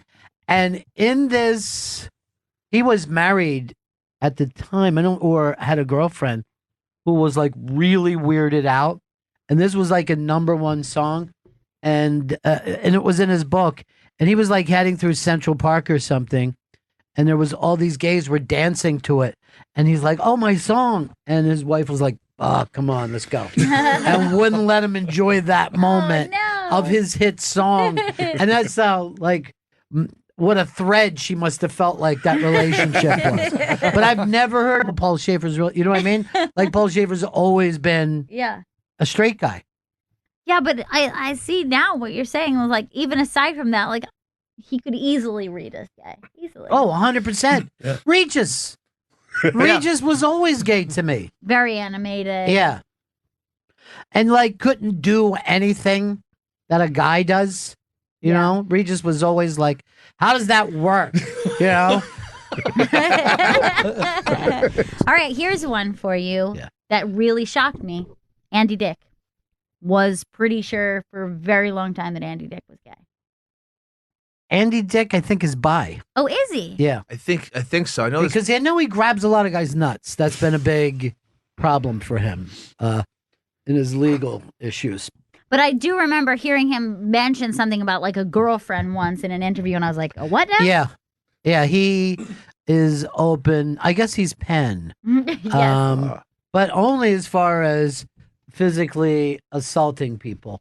Nothing else. You know what I mean? Like, I don't see him on dates with people. No, never. I also thought that the entire cast of Kids in the Hall were gay. I thought it was a gay show where these guys were like, hey, we're a bunch of gay funny guys, instead of just one of them. Only one, and they kind of pick on him. If I'm going to be totally honest. But yeah, the Kids in the Hall, definitely that is gay humor. Right. And Scott Thompson is a gay one, yes. right? Yeah. But I just feel like maybe it's just his, like, that he's so gay that he kind of, like, it takes up the whole room. Spreads. But I just kind of thought, oh, what a cool sketch show where these, you know, bunch of gay friends Gay are all Canadians. fun. I would say that they all act gay. Yeah. And that could be said about any kind of Canadian humorist. You know what I mean? Canadian humorists, because they're somewhat nice in their bitchiness, also seem gay. Yeah, I think it's like a different kind of approach to humor. Right. I always thought Michael Ian Black was gay. Oh, yeah. Yes, that Definitely. fits 100%. 100%. And then he's always playing gay characters. Right. You know what I mean? Like At the very least, a very effeminate characters who, you know, might be straight. a very effeminate character that's dating a man.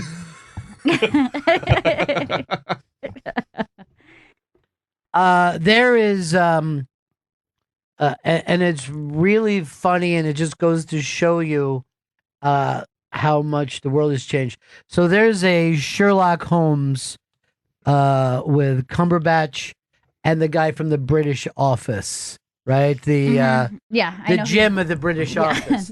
So they are, you know, Sherlock and Watson.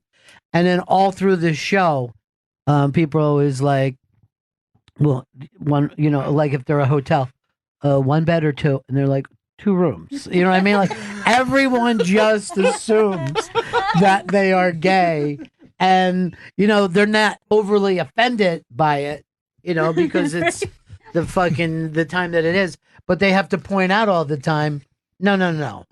You know what I mean? At one point, Martin Freeman had to come out because he was reading like a lot of fan fiction, and fans were like, "Why won't they get together for the TV show?" Right? This version of Sherlock and Holmes, like they're not gonna get together. They're gonna sleep with each other. Everyone, it's just not gonna happen, and makes no sense for the TV show. But we do now think 2 really close buddies might as well be gay. You know what I mean? Yeah. Because don't you guys see? You want to spend all your time together. I remember we laughed so fucking hard that when Chris Stanley just wanted to be with Mooch all the time. When he met Mooch. that's a boy crush. Yeah. Oh yeah. And then, you know, because, you know, Mooch is fucking has a way about him. Oh yeah, Oh, yeah. You know what I mean? Look, Oh, yeah. I don't blame you, Chris. Yeah. Thank you. I definitely don't blame. But there was like one night where Mooch was having to fly back to Northern Ireland, and Chris didn't want to let him go home. Let's go to this other place, and we'd all taken Mooch out. It was all of us together, and Chris was like, "Why don't I want you to come to this part? You know, I have this thing." And Mooch is like, "I really got to." And like Chris was so adamant that all of us were just looking at each other, go. Chris doesn't know he's in love. I remember yelling at him, "You're coming with me, and we're going this way."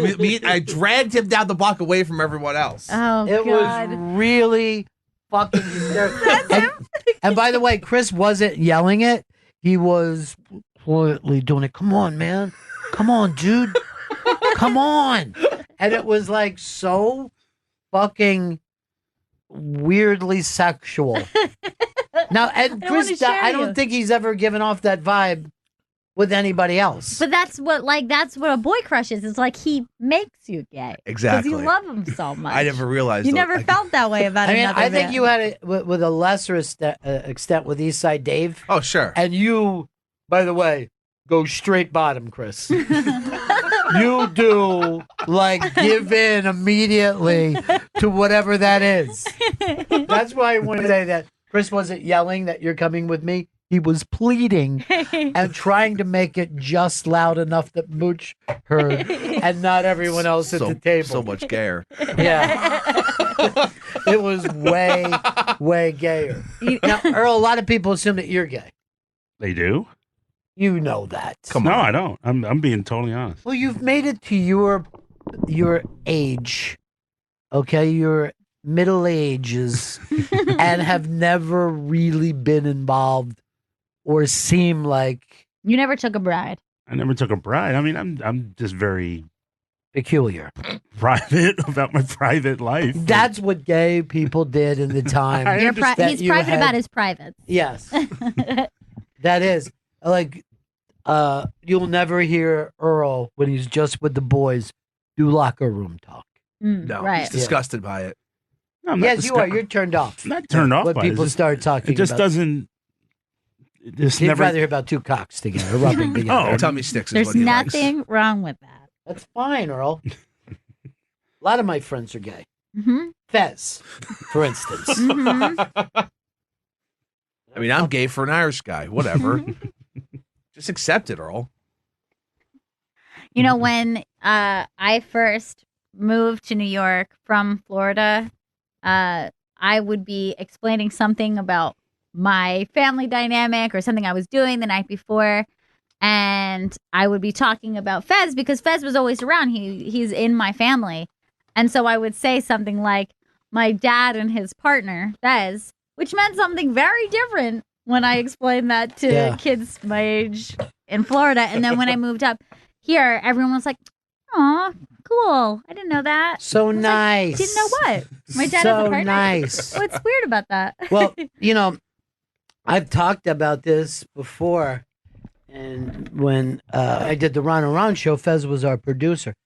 And we never said that Fez was gay. You know, I mean, we did it in a very 1960s fucking, you know what I mean? Like Right. He was- Bewitched. Right. You know, the He uncle was from Bewitched. overt, but never, but always denying that Yeah, he and was always gay. like, what?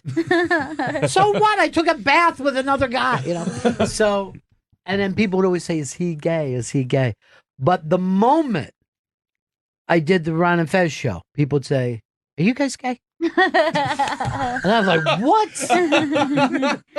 He Because became they were weak. like, he's best buddies with a gay guy, obviously. I remember very early on when we first came to New York, and I can't remember what newspaper had written up the show as like a new Right. show in New York, and they were explaining the show, and it's like one is gay and the other one's straight. In quotes, And, like there was like a question mark. They called this the gay straight duo. You know what I mean? Like, and that fucking seriously made us fall on the ground laughing. It was a really funny thing. And the guy who wrote that was a well-known radio guy who never took a bride. interesting. You know what I mean? Who seemed like, you know, he was a straight guy. But after a certain point, you're like, what do you just care about radio? That's it? You know, it's It's a little gay. But you know, the funny thing now is it means less than it ever has in history. As bad as people act like these times are, and people are offended by different things, it means so much less than it did in even the 90s. You know what I mean? Yeah. It's hard to believe. Because even in the 90s, as things got to be more public or more accepted, still people would say something like about having a gay friend is like, I deserve a little pat on my back. I don't know if you know this, but I have a gay person in my family. Like, you know what I mean? Where now, like, I don't think people feel like that's such a special announcement that they have to be like, and by the way, I'm accepting of the gay community. Yeah. It's almost like we've become English, where we realize that people, you know what I mean? Like, the English were, because they had so many boys' schools, and boys are going to have sex. Yes. You know what I mean? Whether it's good, you know, clean, good, exploratory sex, or, oh my God, he's overly aggressive. Right. This is bad. But if you put a bunch of boys together, just like if you put guys in jail, stuff is going to happen. Stuff's going to happen. But so the English were always like, that was his public school time. You know what I mean? Right. You know? It's like a phase, the way we think of like girls going to college now. And, yeah. But remember, you know, how many times like daddy puts on a skirt? It was always like an English thing. Oh, yeah, that's true. You know what I mean? Like daddy does like... He needs his downtime. Yeah. He occasionally needs to put on a mini skirt. So things have obviously changed, although it doesn't always feel that way. Right. People.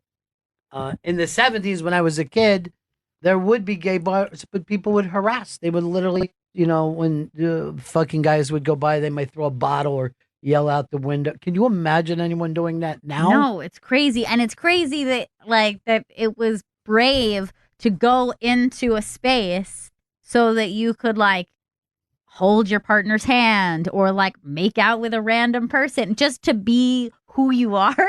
And then to have to be like, if you were seen going into that place, it's like, well, we know what that's about. It's wild. Yeah, and you could honestly be beat up when you left there. So yeah, you know, the Stonewall wasn't all that long ago. You know what I mean? Right. Stonewall is the same summer as Woodstock, and those dudes had to fucking fight so they could dance with each other without being arrested. Yeah, that's what we're saying. Bow ties. Love them and appreciate the people in them. All right, we got to take a break. What's next, Christopher? Next is Unmasked with Steve Coogan, John C. Reilly, and director John S. Baird of Steve Stan Coogan, and Ollie. right? He's straight, I guess. All right, so we'll be back up with that next. This is Bennington.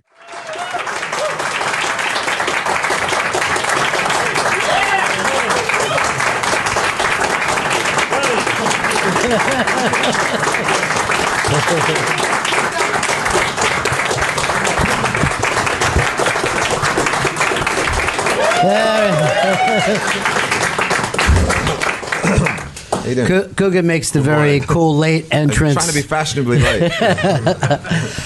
First of all, congratulations. This is an amazing thing you guys pulled off. Thank you. Thank you. I was actually telling John, I saw this in a screening room with critics. It was just critics. And there were people, you know, fighting off tears by the end of this film because it's such a great, I think, amazing human story, you know. I really appreciate it, yeah. I don't know about you guys, but, you know, I've worked in radio my whole adult life. I've been part of teams. All my best friends have been part of teams. And the story is not that different of what happens with everybody after working together for years. And it's something I think that has to do with men, right? It's the way men kind of treat each other. Did you see that, Stephen? I totally agree with you. I think you know, the story between Ollie is is about the kind of the love that men who are friends have with each other throughout their lives, as they're lifelong friends, and good friendships normally go through a process of falling out and then coming back together, and there's tension in real friendships. There's sometimes tension. I think if you've never had an argument with a friend, it's probably not a really close friend. And I think our movie is kind of, amongst, apart from it being about Laurel and Hardy, obviously, it's about the nature of a maturing friendship. Yeah, these guys, they had the added pressure of their friendship was the heart of their act. Right. This idea that they were inseparable. And like when I was a kid and I watched them, I used to think like, well, at night after they finish making a movie, they go home, they cook dinner together, and they put on their pajamas and they get into bed, just like in their movies. So, it's a hard thing for any person to imagine, let alone another actor, because these guys spent their entire careers together, with one notable exception, which we explore in the film. But that's a lot of pressure to keep balance in the act. And so what I'm sure, as you know from your own experience in duos,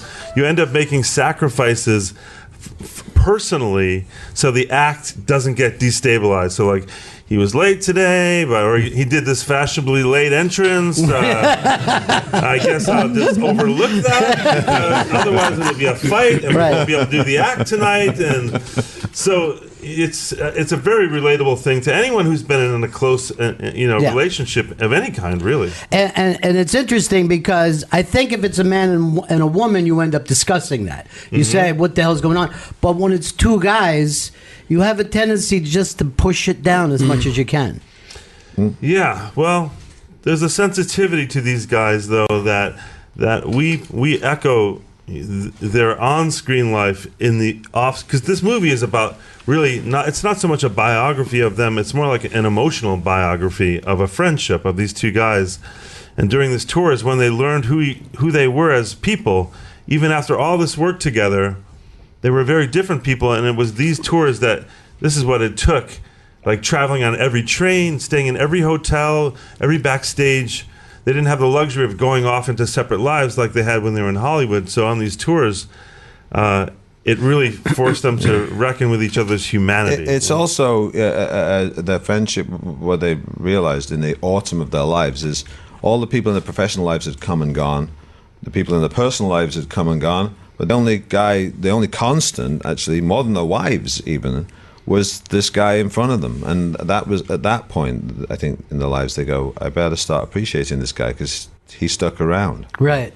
And it's also, to me, about creativity. I mean, the whole point is they are better together. So whatever they think of each other, they have to put the act up top. It's not that different from like a Lennon and McCartney thing where people are like, we want you together. That's where we want. And yet within that are still individual human needs to have an identity of your own and to have agency in your life and to feel like you are a creative force that's not dependent on someone else. Like everyone has that. I'm sure even Lennon and McCartney had that. Yeah.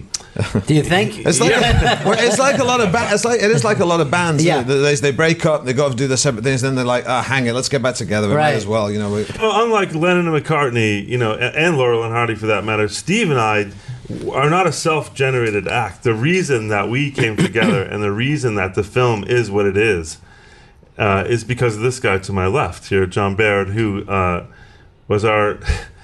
was so enthusiastic from so early on, way before he had any business being enthusiastic. Naive, I think.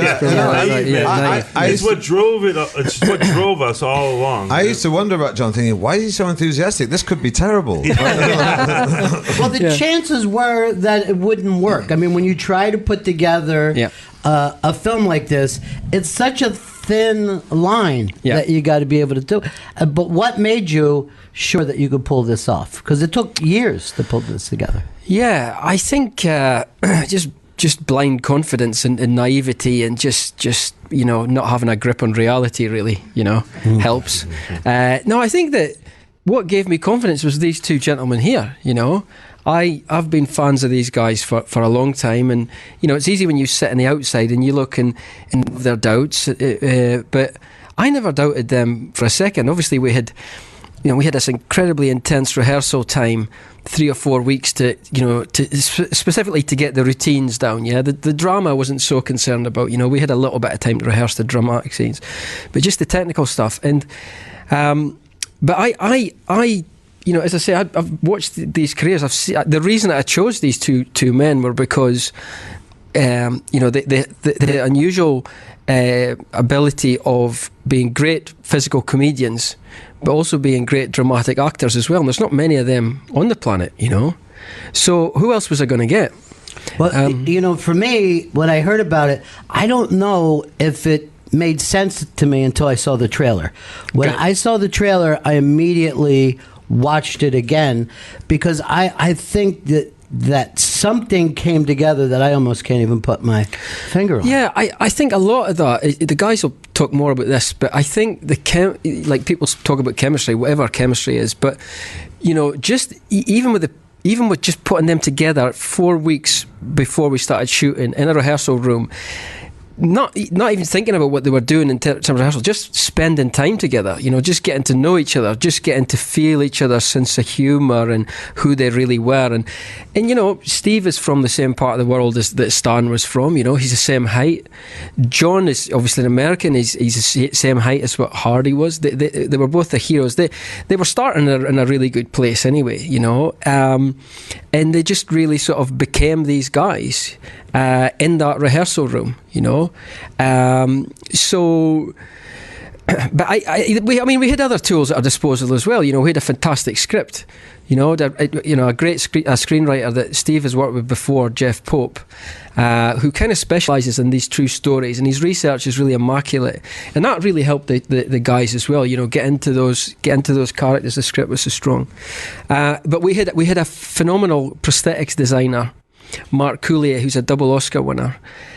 So what I wanted to do is, and I've learned this by looking at interviews with Spielberg and talking to Scorsese. I was lucky enough to work with Scorsese a few years ago and became quite close to him and get advice from him. And they always say, just surround yourself with the best people, And that's what we did. We got the best guys involved. But I think a lot of times in film, prosthetics actually work against what you're trying to do from a human point of view. So that's why it's most of the time for me, it takes me out of the movie.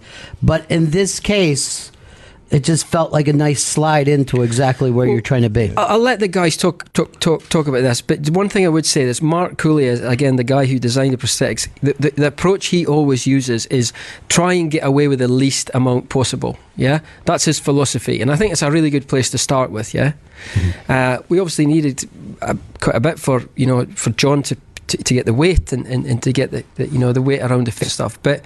You maybe talk more about that, guys. Well, it's funny. I just thought of an analogy and we challenged each other before we came out here. We've done so many of these Q&As. Like, I challenge you each to say something we haven't said in front of each other before. Yeah. So here's something I haven't said in front of them before.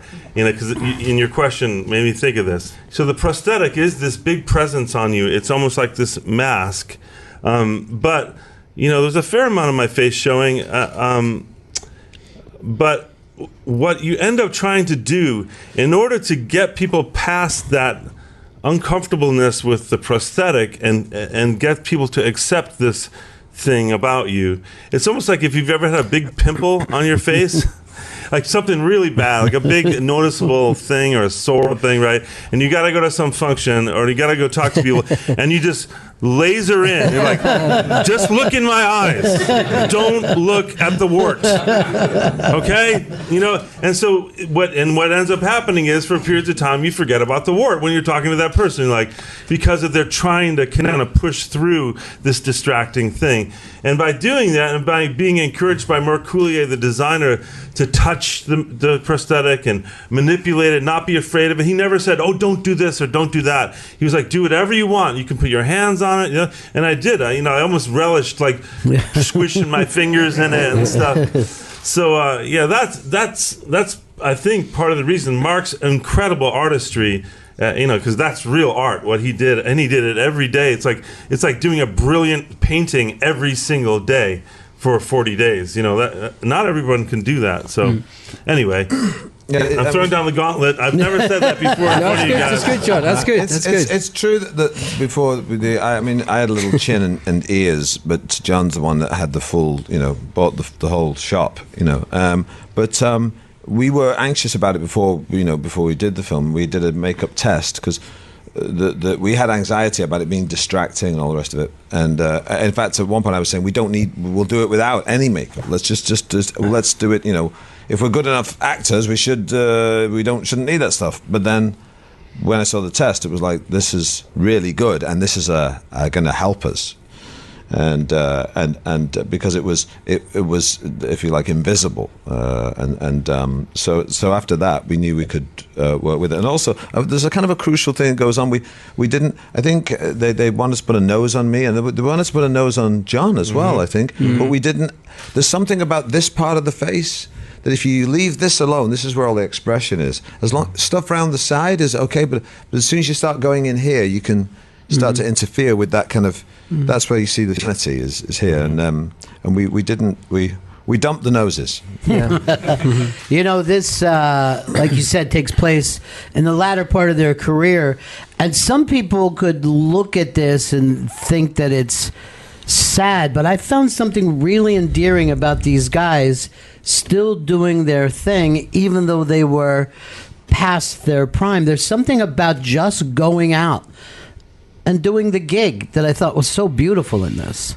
Yeah, well, obviously, the sad part of that is that they had no choice. If they wanted to make any money, they weren't getting hired in Hollywood or on TV. So they had to do this because, unfortunately, like some of their peers, like Charlie Chaplin, Buster Keaton, Harold Lloyd, they didn't own their pictures. They didn't get any residuals. All those years that we were all watching them on television over and over again, they didn't get a dime from that. And those guys deserved that. Yeah, so that's part of the mission of our film is actually, we try to do a good job with these performances, and we try to say something new emotionally with them that you might not have known. But what we're really doing is pointing back to the genius of these guys and trying to give them their due.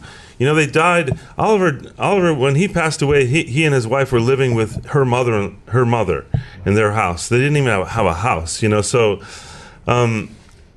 So, yeah, that's no way to go for geniuses like these guys. You know what I mean? Like, so part of this is like, especially for younger people. If you're under 30 and you're listening to this, go to YouTube and watch a couple of Laurel and Hardy shorts because you will still laugh. I guarantee it. And that's part of the kind of overall mission of this film and it makes it kind of it makes doing this stuff a lot easier actually. Yeah. It's not so much about me or talking about ourselves. It's more about like, remember these guys? Like they're still there. You can watch everything they've ever done for free on YouTube right after this. I feel like we've got a responsibility well, we did before we even set out on the film to honor these guys and not to, which was why we were anxious. We didn't want to do something that would besmirch their memory. And so and even after the movie's done now, we feel like this is part of it. It's kind of it's a calling card for Laurel and Hardy. But it's a love letter, really. Yeah. That's what the film is. It's a love story, and it's about these two friends who ultimately realised that what was most important was the bond that they had for each other. But Steve, you could. You know this better than anybody. Most comedy is of its time and place. Most comedy, does not age well, no matter how popular it was at the time. How come we could still, 70 years after a lot of this? I think sometimes things go through waves. The comedy, by its nature, is seen as disposable. Because if you laugh at it, you think, well, it must be trivial in a way. That's the curse of good comedy, is you laugh at it, so it's silly, it's stupid, it's not really important. There's no real art behind it, and actually, it is a great art form if it's done well.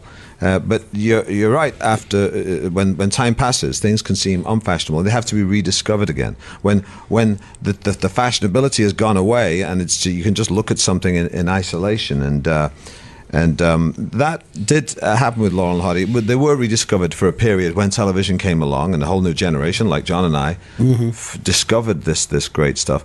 But it's kind of now gone through another iteration where it's kind of faded again, But I think the comedy itself, unlike some comedy that came after it, is timeless because there are no references in Laurel and Hardy about who's the president and what's going on in the world. It's just their little world that they create, and that world could be any time. And it never changes. It's the same clothes. People come and go in their lives, but it's just them relying on each other. There's this eternal, universal quality to it, and they figured out some essential truths about clowning.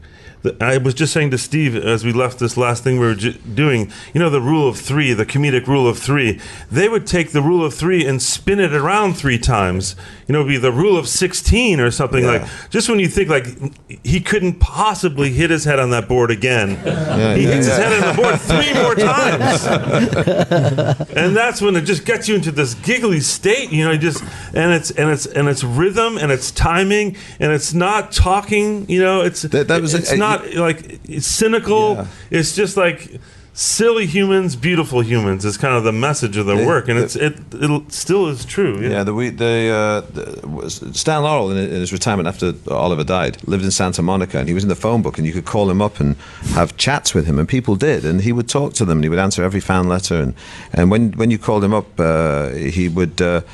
Some people recorded the conversations, and I was able to listen to those when we were doing research for the film. And one of the things Stan Laurel talks about in one of those conversations is when sound came in, when the talkies came in after silent movies, he said everybody was talking non-stop. They were so pleased that they were able to speak in the movies. There's just dialogue constantly. He said, but he and Oliver, in their movies, they didn't throw the baby out with the bathwater. They thought, well, hang on a second, we're funny not because we're talking the whole time. So they did a little bit of dialogue, but they hung on to the kind of physical stuff that was funny even before sound came in. So when you watch their movies, you see that, because the dialogue it's here and there, but it's not. They don't talk constantly. And most of the things that make you laugh are things that are not about talking. It's just a facial expression or just a misfortune. It's almost like they just replaced the dialogue cards from their silent films with dialogue.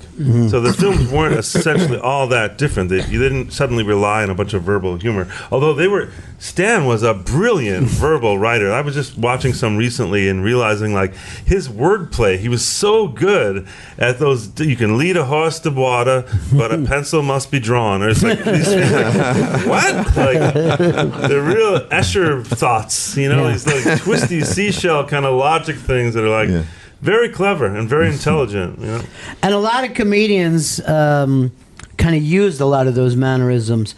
Gervais always went to the tie and stuff during The Office, and there's any Stan Laurel is like a gigantic figure for Dick Van Dyke, who went on and used a lot of that stuff years later. So funny people tend to almost even study them. Peter Sellers as well. Peter Sellers. That's he right. was a big fan of them. I think Steve Martin, Jim Carrey, a lot of these guys. Look, anyone with good taste is a fan of Samuel Beckett, like with the Samuel Beckett, Derbies, Waiting for Godot was essentially a Laurel and Hardy play. One of the most famous pieces of literature in Irish literature is those 2 guys in bowler hats. I mean, that's what that play's about. There's a very emotional interview with Jerry Lewis on YouTube. You'll get on YouTube when he's talking about Stan Laurel, and it's fantastic to see, people like with the admiration that they had for these guys, I actually thought about Martin and Lewis when I was watching this, because they had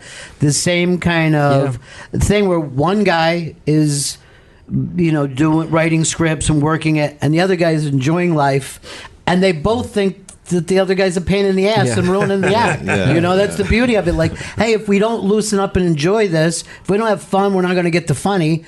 And, that debate has gone on. Cheech and Chong went through the exact same thing, which Chong is acting like you're ruining it. And Cheech was like, no, dude, it's you.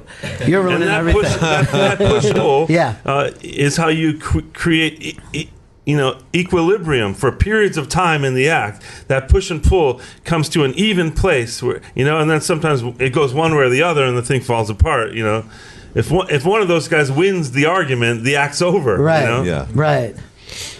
There's also something so childlike about their act. I think it's the reason why kids love them. The kids identify with them right away. And I don't know whether it's just innocence that they're able to portray, or if it's something else? I think it's that humanity. You know, Yeah. there's not a sexual identity with them, although they're wives and whatever. And they don't make like gay jokes about the fact that they crawl into bed together. They're just two human beings. Right. It's that universal, you know, and that's Yeah. how children think. They just think like, my friend, yeah, of course I would sleep. If I could, I would sleep with my friend in my bed. That's what you do with a best friend. You do everything together, you know, Yeah. like, so kids really understand that, and there's something true about it, you know. Or if they're even crying one minute, the next minute they've dropped that and they're into something else, where they could hit each other Exactly. and then Yeah. drop Very it. short move attention some span. speed. And faulty logic, often a lot of faulty logic. So taking this out, I mean, from a marketing point of view, this is exactly the opposite of what studios think that people should be doing, is going into the past and trying to tell these period pieces. So how did you get this made? First, you know, that's... Do you know what everybody says? Oh, it must have been really tough to get made. You know, you must have struggled and blah, blah, blah. And it was so easy because we financed out of the UK, and there are only like about 3 studios there who can do that. And we went to see them all, and the last one we went to was E1, and the guy, the head of E1, just happened to be the biggest Laurel and Hardy fan. And we turned up for the meeting, and they've got these, it's like a glass-fronted building, and they had mocked up all, and they wanted the film so badly, they had mocked up these Laurel and Hardy posters for us that that would presume to be the film posters, and they had them all over the windows. We went at reception, and they were playing Laurel and Hardy films on their TVs, and then we thought, oh well, you know, we're on to something. And then we were taken through at the boardroom, and they had bowler hats full of popcorn. These guys want this film, you know. And literally Recalculating how much you were going to ask for. Yeah, exactly. No, and the confidence really grew, and it was. That's all it takes. It takes one person to really believe in it. And there was a guy, his name's Alex Hamilton, and if it hadn't been for him, I don't know what would have happened. But they financed the whole movie. You know, these guys were such international stars when the world was like a bigger place. Even when I was watching this, you could see how hard travel was. You know, this scene that they're on the ocean liner looks just as terrible to me. Like I'm not taking that trip at all. They're pulling these giant trunks along. Yeah. You know, is the hotel going to even be there? So that thing of, you know, when you had to look at the drive that it took to do what they did, I don't think we have anything to compare it to today. No, and especially when you think of how the size that Hardy was at that point, you know. He was, what was he, John? 325 pounds. Yeah, he was a huge man, you know. Really, you know. And his diet was terrible, and he was on all sorts of medication, and so you imagine the strain that they were under, and not they living. Did it anyway.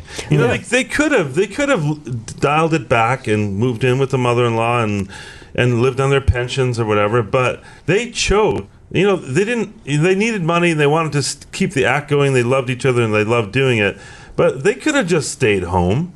But because they loved their fans so much, and I think it has to do with their origin story, the fact that they were plucked from obscurity during a time of the Great Depression in America, when people were literally starving to death, and they were allowed by an audience to bring joy to the world. They never forgot like what a responsibility that was. Even whether they were in public, whether they were on stage, they would always be willing to engage and entertain people, because it was almost like they felt like it was this gift they were given. They also, interesting you point out about the Great Depression, because although nothing within their comedy anchors them to the time, it's interesting to know what was going on whilst they were making those movies. And there was the Great Depression, and there was the march of fascism across Europe. You know, it's funny to think when you watch a Laurel and Hardy movie that Hitler's SS, his jackboots, are marching across Europe at the same time. Hitler stole his mustache. Yeah. I mean, come on. Yeah.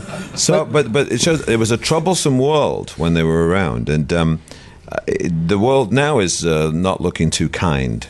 If you look around all over the world, there's.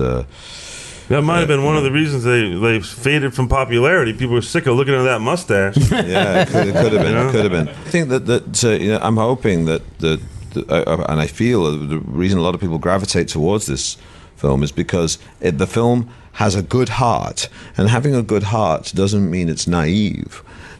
People often equate the two, that if you want to be positive, you must be a dummy.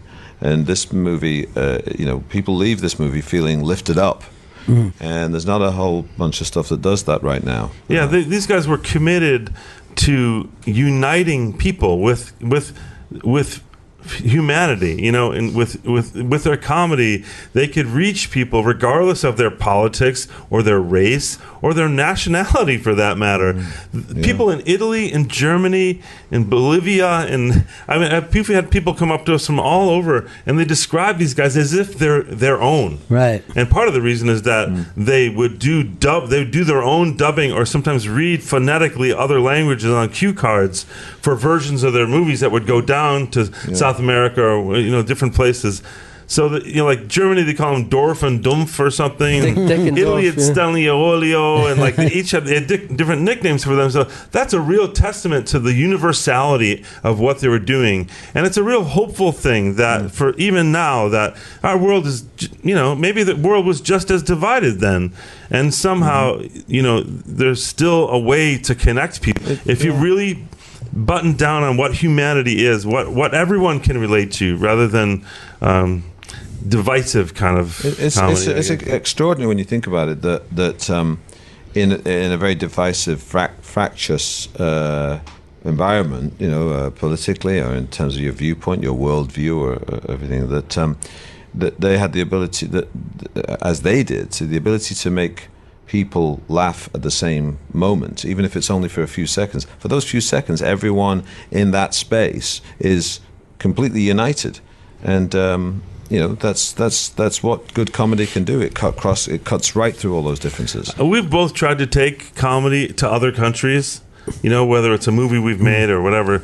And a lot of times it's a very difficult thing to translate. Even very good work that you're very proud of, guys, it's just not playing in Denmark. They don't laugh at that. What can we say? But these guys, all over the world, they were beloved all over the world. That's very hard to do as a comedy star, let alone at a time when the world was much less connected than it is now. Yeah, it's almost even now impossible. There's plenty of people who sell out stadiums in England and aren't known at all. Come and play a little club in New York, and we try to pitch people like, this is a big thing, you get a chance. But that's why I was also glad to see the fact that you had them performing live, because that connection with an audience, there's something about, I was thinking when I'm watching it, somebody got to see this show. Somebody got to see this show. And they got paid. Yeah. They got paid to be there. Yeah.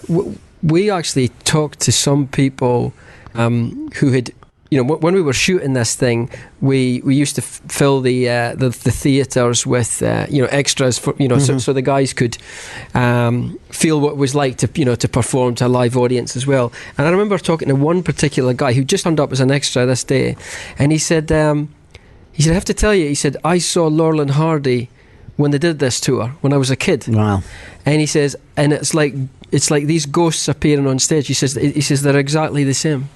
It was an incredible thing to have. Sometimes we were in theaters where they performed this tour. Yeah. So, talk about, the whole thing was like a real exercise in almost like prayer or some kind of shamanistic thing, because I'd sit there for 3 hours every morning getting that makeup on, thinking about Oliver Hardy and talking to him like, help me out, buddy. Come on, help me with this dance. Like, you got to help me through this dance. And sort of evoking him, thinking about him, listening to him sing, watching clips of him, talking with Steve about him. And then going into a theater where he walked and where he got dressed, there was something really special about that. And there was a bigger part of this in that for me, that's for all of us, I think. But I don't think that you could have found that if you would have done this role at a younger age. No, there's I don't something think so. about You're right. you understand what it's like had a career and I know it's like to have sore knees and a sweaty brow and have someone talking to you about ticket sales. I've been there, man. That's not such a stretch to understand that. Well, you've each had people that you've worked with and still work with in that kind of partnership role, but you're able to, of course, go off and do different things. But you know what it's like to have an audience see you as more connected to a person than you think about. Yeah, I've done it a lot, actually. So has Steve. No. It's a beautiful thing when you get to be in a partnership. It's a really special thing, and it takes special to do it. You know, so if you're used to being the alpha dog and you don't like being the beta dog, you're not going to be that great in a partnership because it's a dance. You know, some days you take the lead and then I take the lead, and then suddenly we don't know who's leading the dance. We're just doing the dance, you know. It was a really special thing getting to know Steve as a result of this movie. It's almost like a sort of foxhole experience. You're like, sure, are you with me, man? Let's go. It's you know, a problem shared is a problem halved, and was our experience on this film. Really, it's just, especially, you know, because not only in the terms of the relationship and how we perform it, but you know, it's one day you're lacking energy or you're lacking a little confidence, and fortunately that never happened to both of us at the same time. So the one or other of us would say, you know, we would G the other one up, and we're gonna nail this. And did you identify with Stan's part of the partnerships and see? You know, I did, because I've written a lot of comedy in the UK, and I do a lot of writing anyway. I write with Jeff, who wrote this movie, on other things. But yes, Philomena. I do. Yes, I did a film called Philomena that got to the Oscars, but didn't quite get over the finish line. But yeah, I certainly identify with the doing the kind of the hard work. I think I identify with sometimes the obsessiveness. To you know, you can make good comedy, but if you want to make comedy that really kind of knocks everything, every single one right out of the park. That's undeniable. You know, that has a precision to it. Really good. Then it's a big difference between, you know, 90% of your effort and 100%. That last 10% is like painful. But that's where you get the stuff that's really good, and I've been lucky enough to, I think, I've gotten there sometimes. And Stanley was obsessive about that, so it was all consuming, and it was so all consuming for Stanley that he put his life on. He almost sacrificed his personal life for his professional life. We always say that Oliver worked to live, but Stanley lived to work, right? And to his detriment, actually. Yeah. And there's even a part where he's still working on the act all the way down to the last day of his life, which was he basically after Oliver died, Stan kept on writing material for Laurel and Hardy because he just couldn't give it up because he loved the guy so much, and none of it was ever produced, none of it was ever seen. And has anyone in the room seen the movie yet? Oh, okay. Well, you're in for a treat, folks. We're talking about it as if you have, but have you seen any movies? Are you familiar with the art? Okay, good. We should have said spoiler alert a couple times. Sorry about that. Well, I don't think you have to, because it's such a simple story that it really isn't the like I said coming in. It could be a lot of people's stories. Yeah, that's what's beautiful about it. It's very simple indeed, and sometimes those are quite difficult to pull off. You know. Like mobile phones going off as well. Anyway, no. Yeah. So it's a simple tale, and sometimes, you know, you can't hide behind gimmicks and stuff and that. You have to let the actors tell the tale, you know, and so it can be tricky sometimes, but it's a simple, wholesome tale. That's what it is. I also think the fact that they did perform live, and they did silent, and then they did talkies, and then they did TV. That's like such a fascinating thing. And you guys have come from various backgrounds too. You're not just limited to film. Yeah, I grew up doing musicals, and so I feel like, in some ways, I more self-identify as like a theater performer than a film actor, even though my entire career and my livelihood depends on movies. I felt really comfortable being stage at these places because that's where I spent my childhood doing musicals and community theater from the time I was 8 years old. So I could really relate to that part of that. That also made me feel very close to Laurel and Hardy. Like wow, these guys, they were the masters of this, but I do the same thing as they did. You know what I mean? This is my natural habitat too, and it was a real beautiful thing to feel connected to them in that way. I saw you do True West with Phil Hoffman, and I don't know if I've ever experienced anything like that in the theater in my life. It was so amazing, and I don't know if everybody remembers this, but you guys would switch roles every night, and I went on a night where you were playing the more passive brother, and I'm like, oh, we went on the wrong night. 10 seconds into that, I'm like, oh shit. You know what I mean? It was amazing. It was amazing theater. Thank you. I think about Phil every time I come here, and talking about partnerships and duos and what it takes to be in an emotional bond with someone that you're working with. Of course, I think of that experience. It was a seminal moment for both of us. Phil and I often talked about what an important moment that was. Talk about a foxhole experience, dropped onto Broadway, switch roles every 3 performances. It was like, that was such an intense white knuckler. But it's things like that.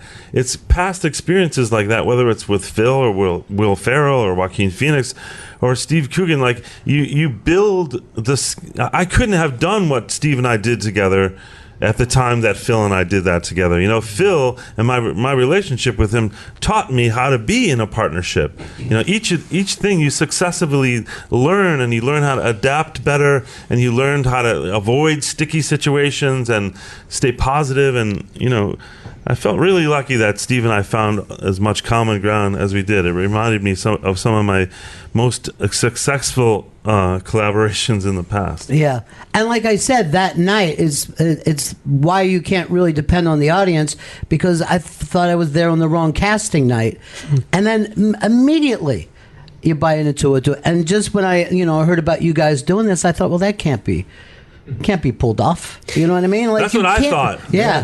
That's what I thought. I talk him out of it. And yeah. He's like, no, you gotta do it. Yeah. You gotta do it. But I think that's a problem that we sometimes have today, is that we don't challenge the audience to do that, and that we sometimes in the audience think of ourselves as passive, but the whole point is to go have an experience ourselves. Well, that's it. I mean, an audience feels satisfied when you make them work a bit. Yeah, that's true. And that's it. It's like reading a book. It's like doing anything. If you feel as though you've earned it, you enjoy the experience a lot more. The truth is, people coming into this movie, and yourselves included, people who love Laurel and Hardy come into this movie with their arms folded.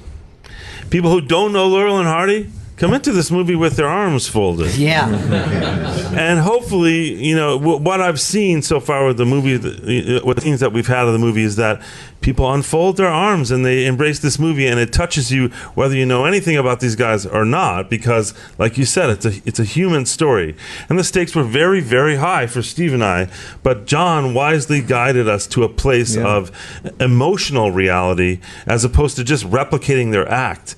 We replicated enough of their act to say, like, this is what these guys did for a living, but the movie is about who they are and how do people get on, and how does a marriage last? That's something that a lot of people can relate to.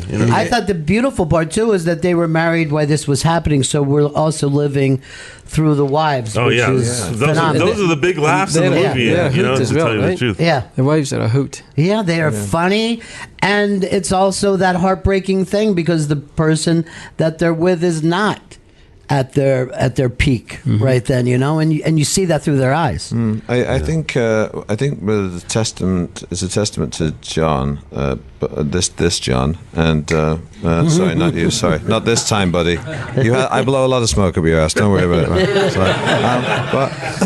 But John Baird, in that he encouraged us to take this risk, because to do something that is worthwhile and challenging and ambitious, you have to risk failure. It's almost like an unavoidable factor. But what mitigated against us failing was having John at the helm, G'ing us along, and as John said, having the best people, Mark Coulier and the whole crew, and people who cared, and certainly the crew on this movie, wanted this film to succeed. And so you feel like you've got the best shot at it, even though there's an unknown factor that means you might screw it up. Sure. But I think that pressure as well, the we always talk about this thing, the responsibility. And when I was putting this crew together, the cast and the crew, it was a big thing. I was very sort of adamant with it, was that you've got a responsibility here, to these two guys, and really made sure that everybody who came on board sort of felt that. And I think that when you are under pressure and you have got responsibility, your level of work increases. The bar raises, because everybody, we see what these guys are doing, and we have to sort of match them. Yeah, so we have to make sure everything is prepared for these guys, because look what they've put into it. Yeah, it just got to run like clockwork. So it becomes this, it's almost like a relay race that you're desperately trying not to drop the baton. Yeah. Because you know what's at stake, and I think that does increase your performance.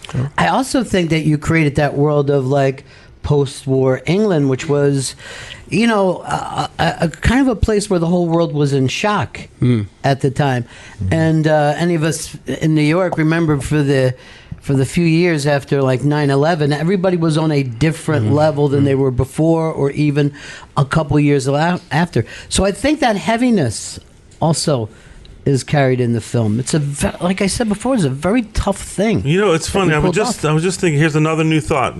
There we go. There we go, folks. You're here an exciting day. 2 in a day. That America after World War II was embracing a new identity, a triumphalist, and we didn't get the shit bombed out of us. We made a lot of sacrifices. Of course, a lot of lives were lost, but the country itself got back to work, and we're just trying to embrace this new identity. England was in shambles. And Scotland. And Scotland. They were in shambles, from what the Germans did to them. And so, in a way, it's so beautifully poetic that they embraced Laurel and Hardy, because they were trying to reclaim something. They were trying to find themselves in the rubble of their existence. America was moving on to some bright new thing. England was saying, what the hell happened to us? And what did we used to be? And so there's this beautiful thing about the way that Laurel and Hardy were embraced in all these places, because it was a very different war experience for the people in England than it was for Americans. We had rationing. There's a scene in the movie where Stanley buys 2 eggs, just hard-boiled eggs, for Oliver, who's not well in bed, and he had to pay extra money and buy them on the black market. They're just eggs. Rationing meant in England meant that there was a black market where you could buy anything. But that was Steve. That was 8 years after the war had finished. Yeah.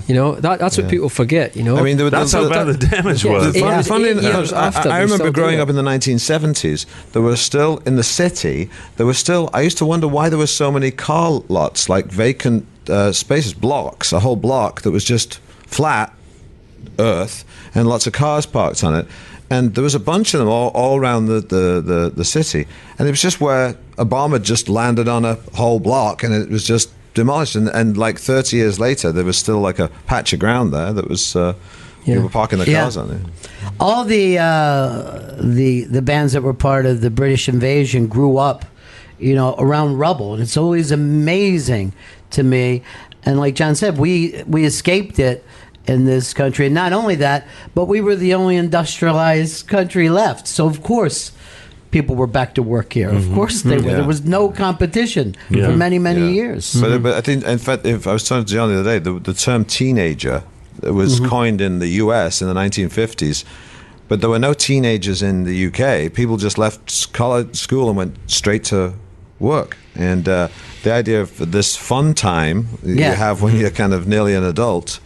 That the teenagers didn't arrive in Britain until the 1960s. Yeah. But you had them here a decade before. I think one of the great mysteries of this whole project for me was, with Laurel and Hardy, was how did someone... So I was saying to you, I still watch their work, and you should, but you look at it, it's still totally funny. It's still totally relevant.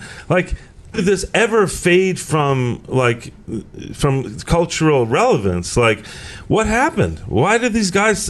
And that's one of the things I still haven't really been able to pick apart. But one of the theories I have, it has to do with this post-war theory, which is that after World War II, people saw how bad it could be. How bad a human being could be to another human being on a scale at which no one had ever seen.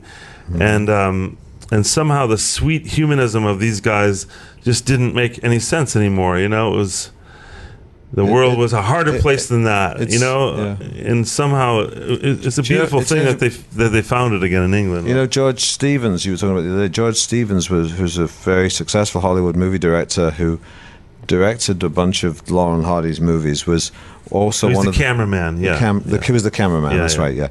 He was the cameraman with the forces when they liberated, I think it was Dachau or Belsen.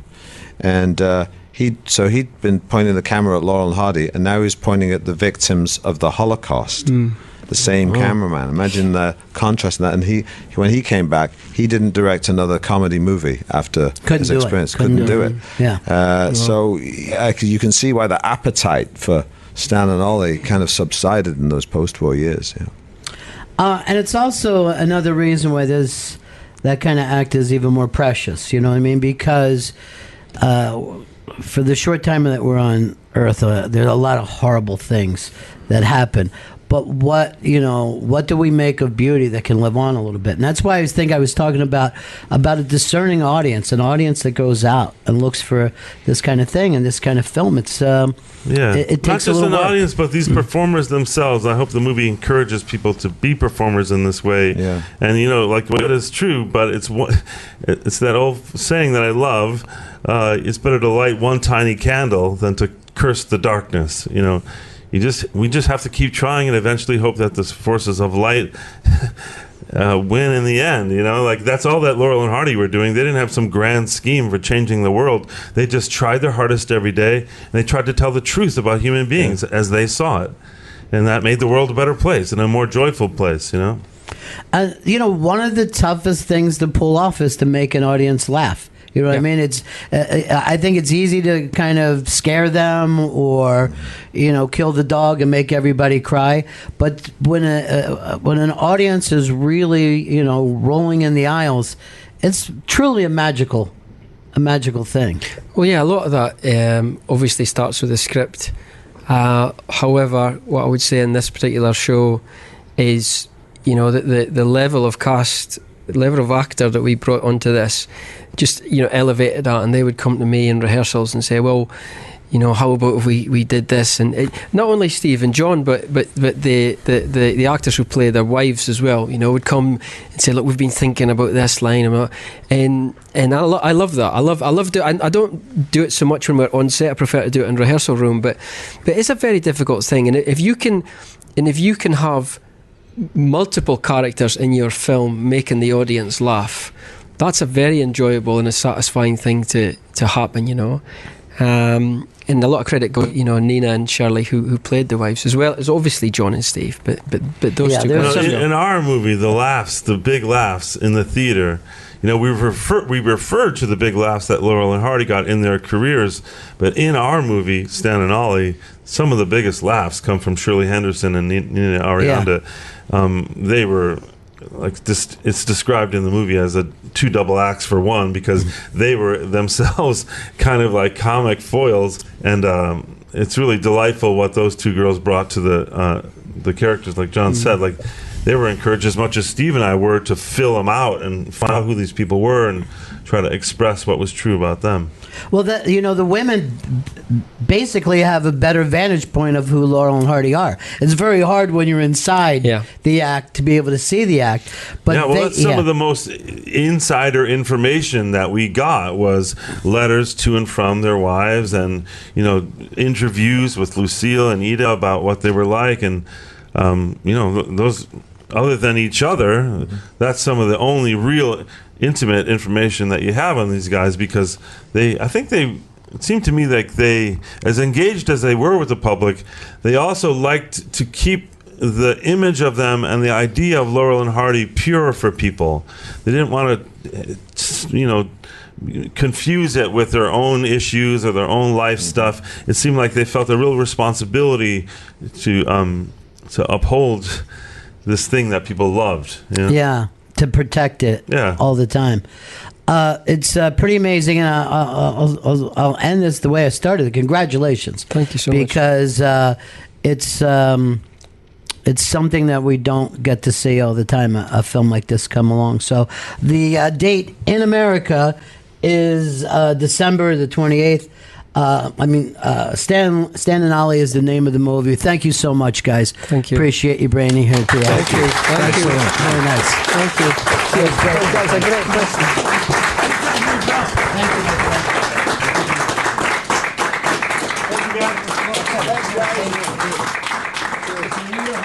Thank you.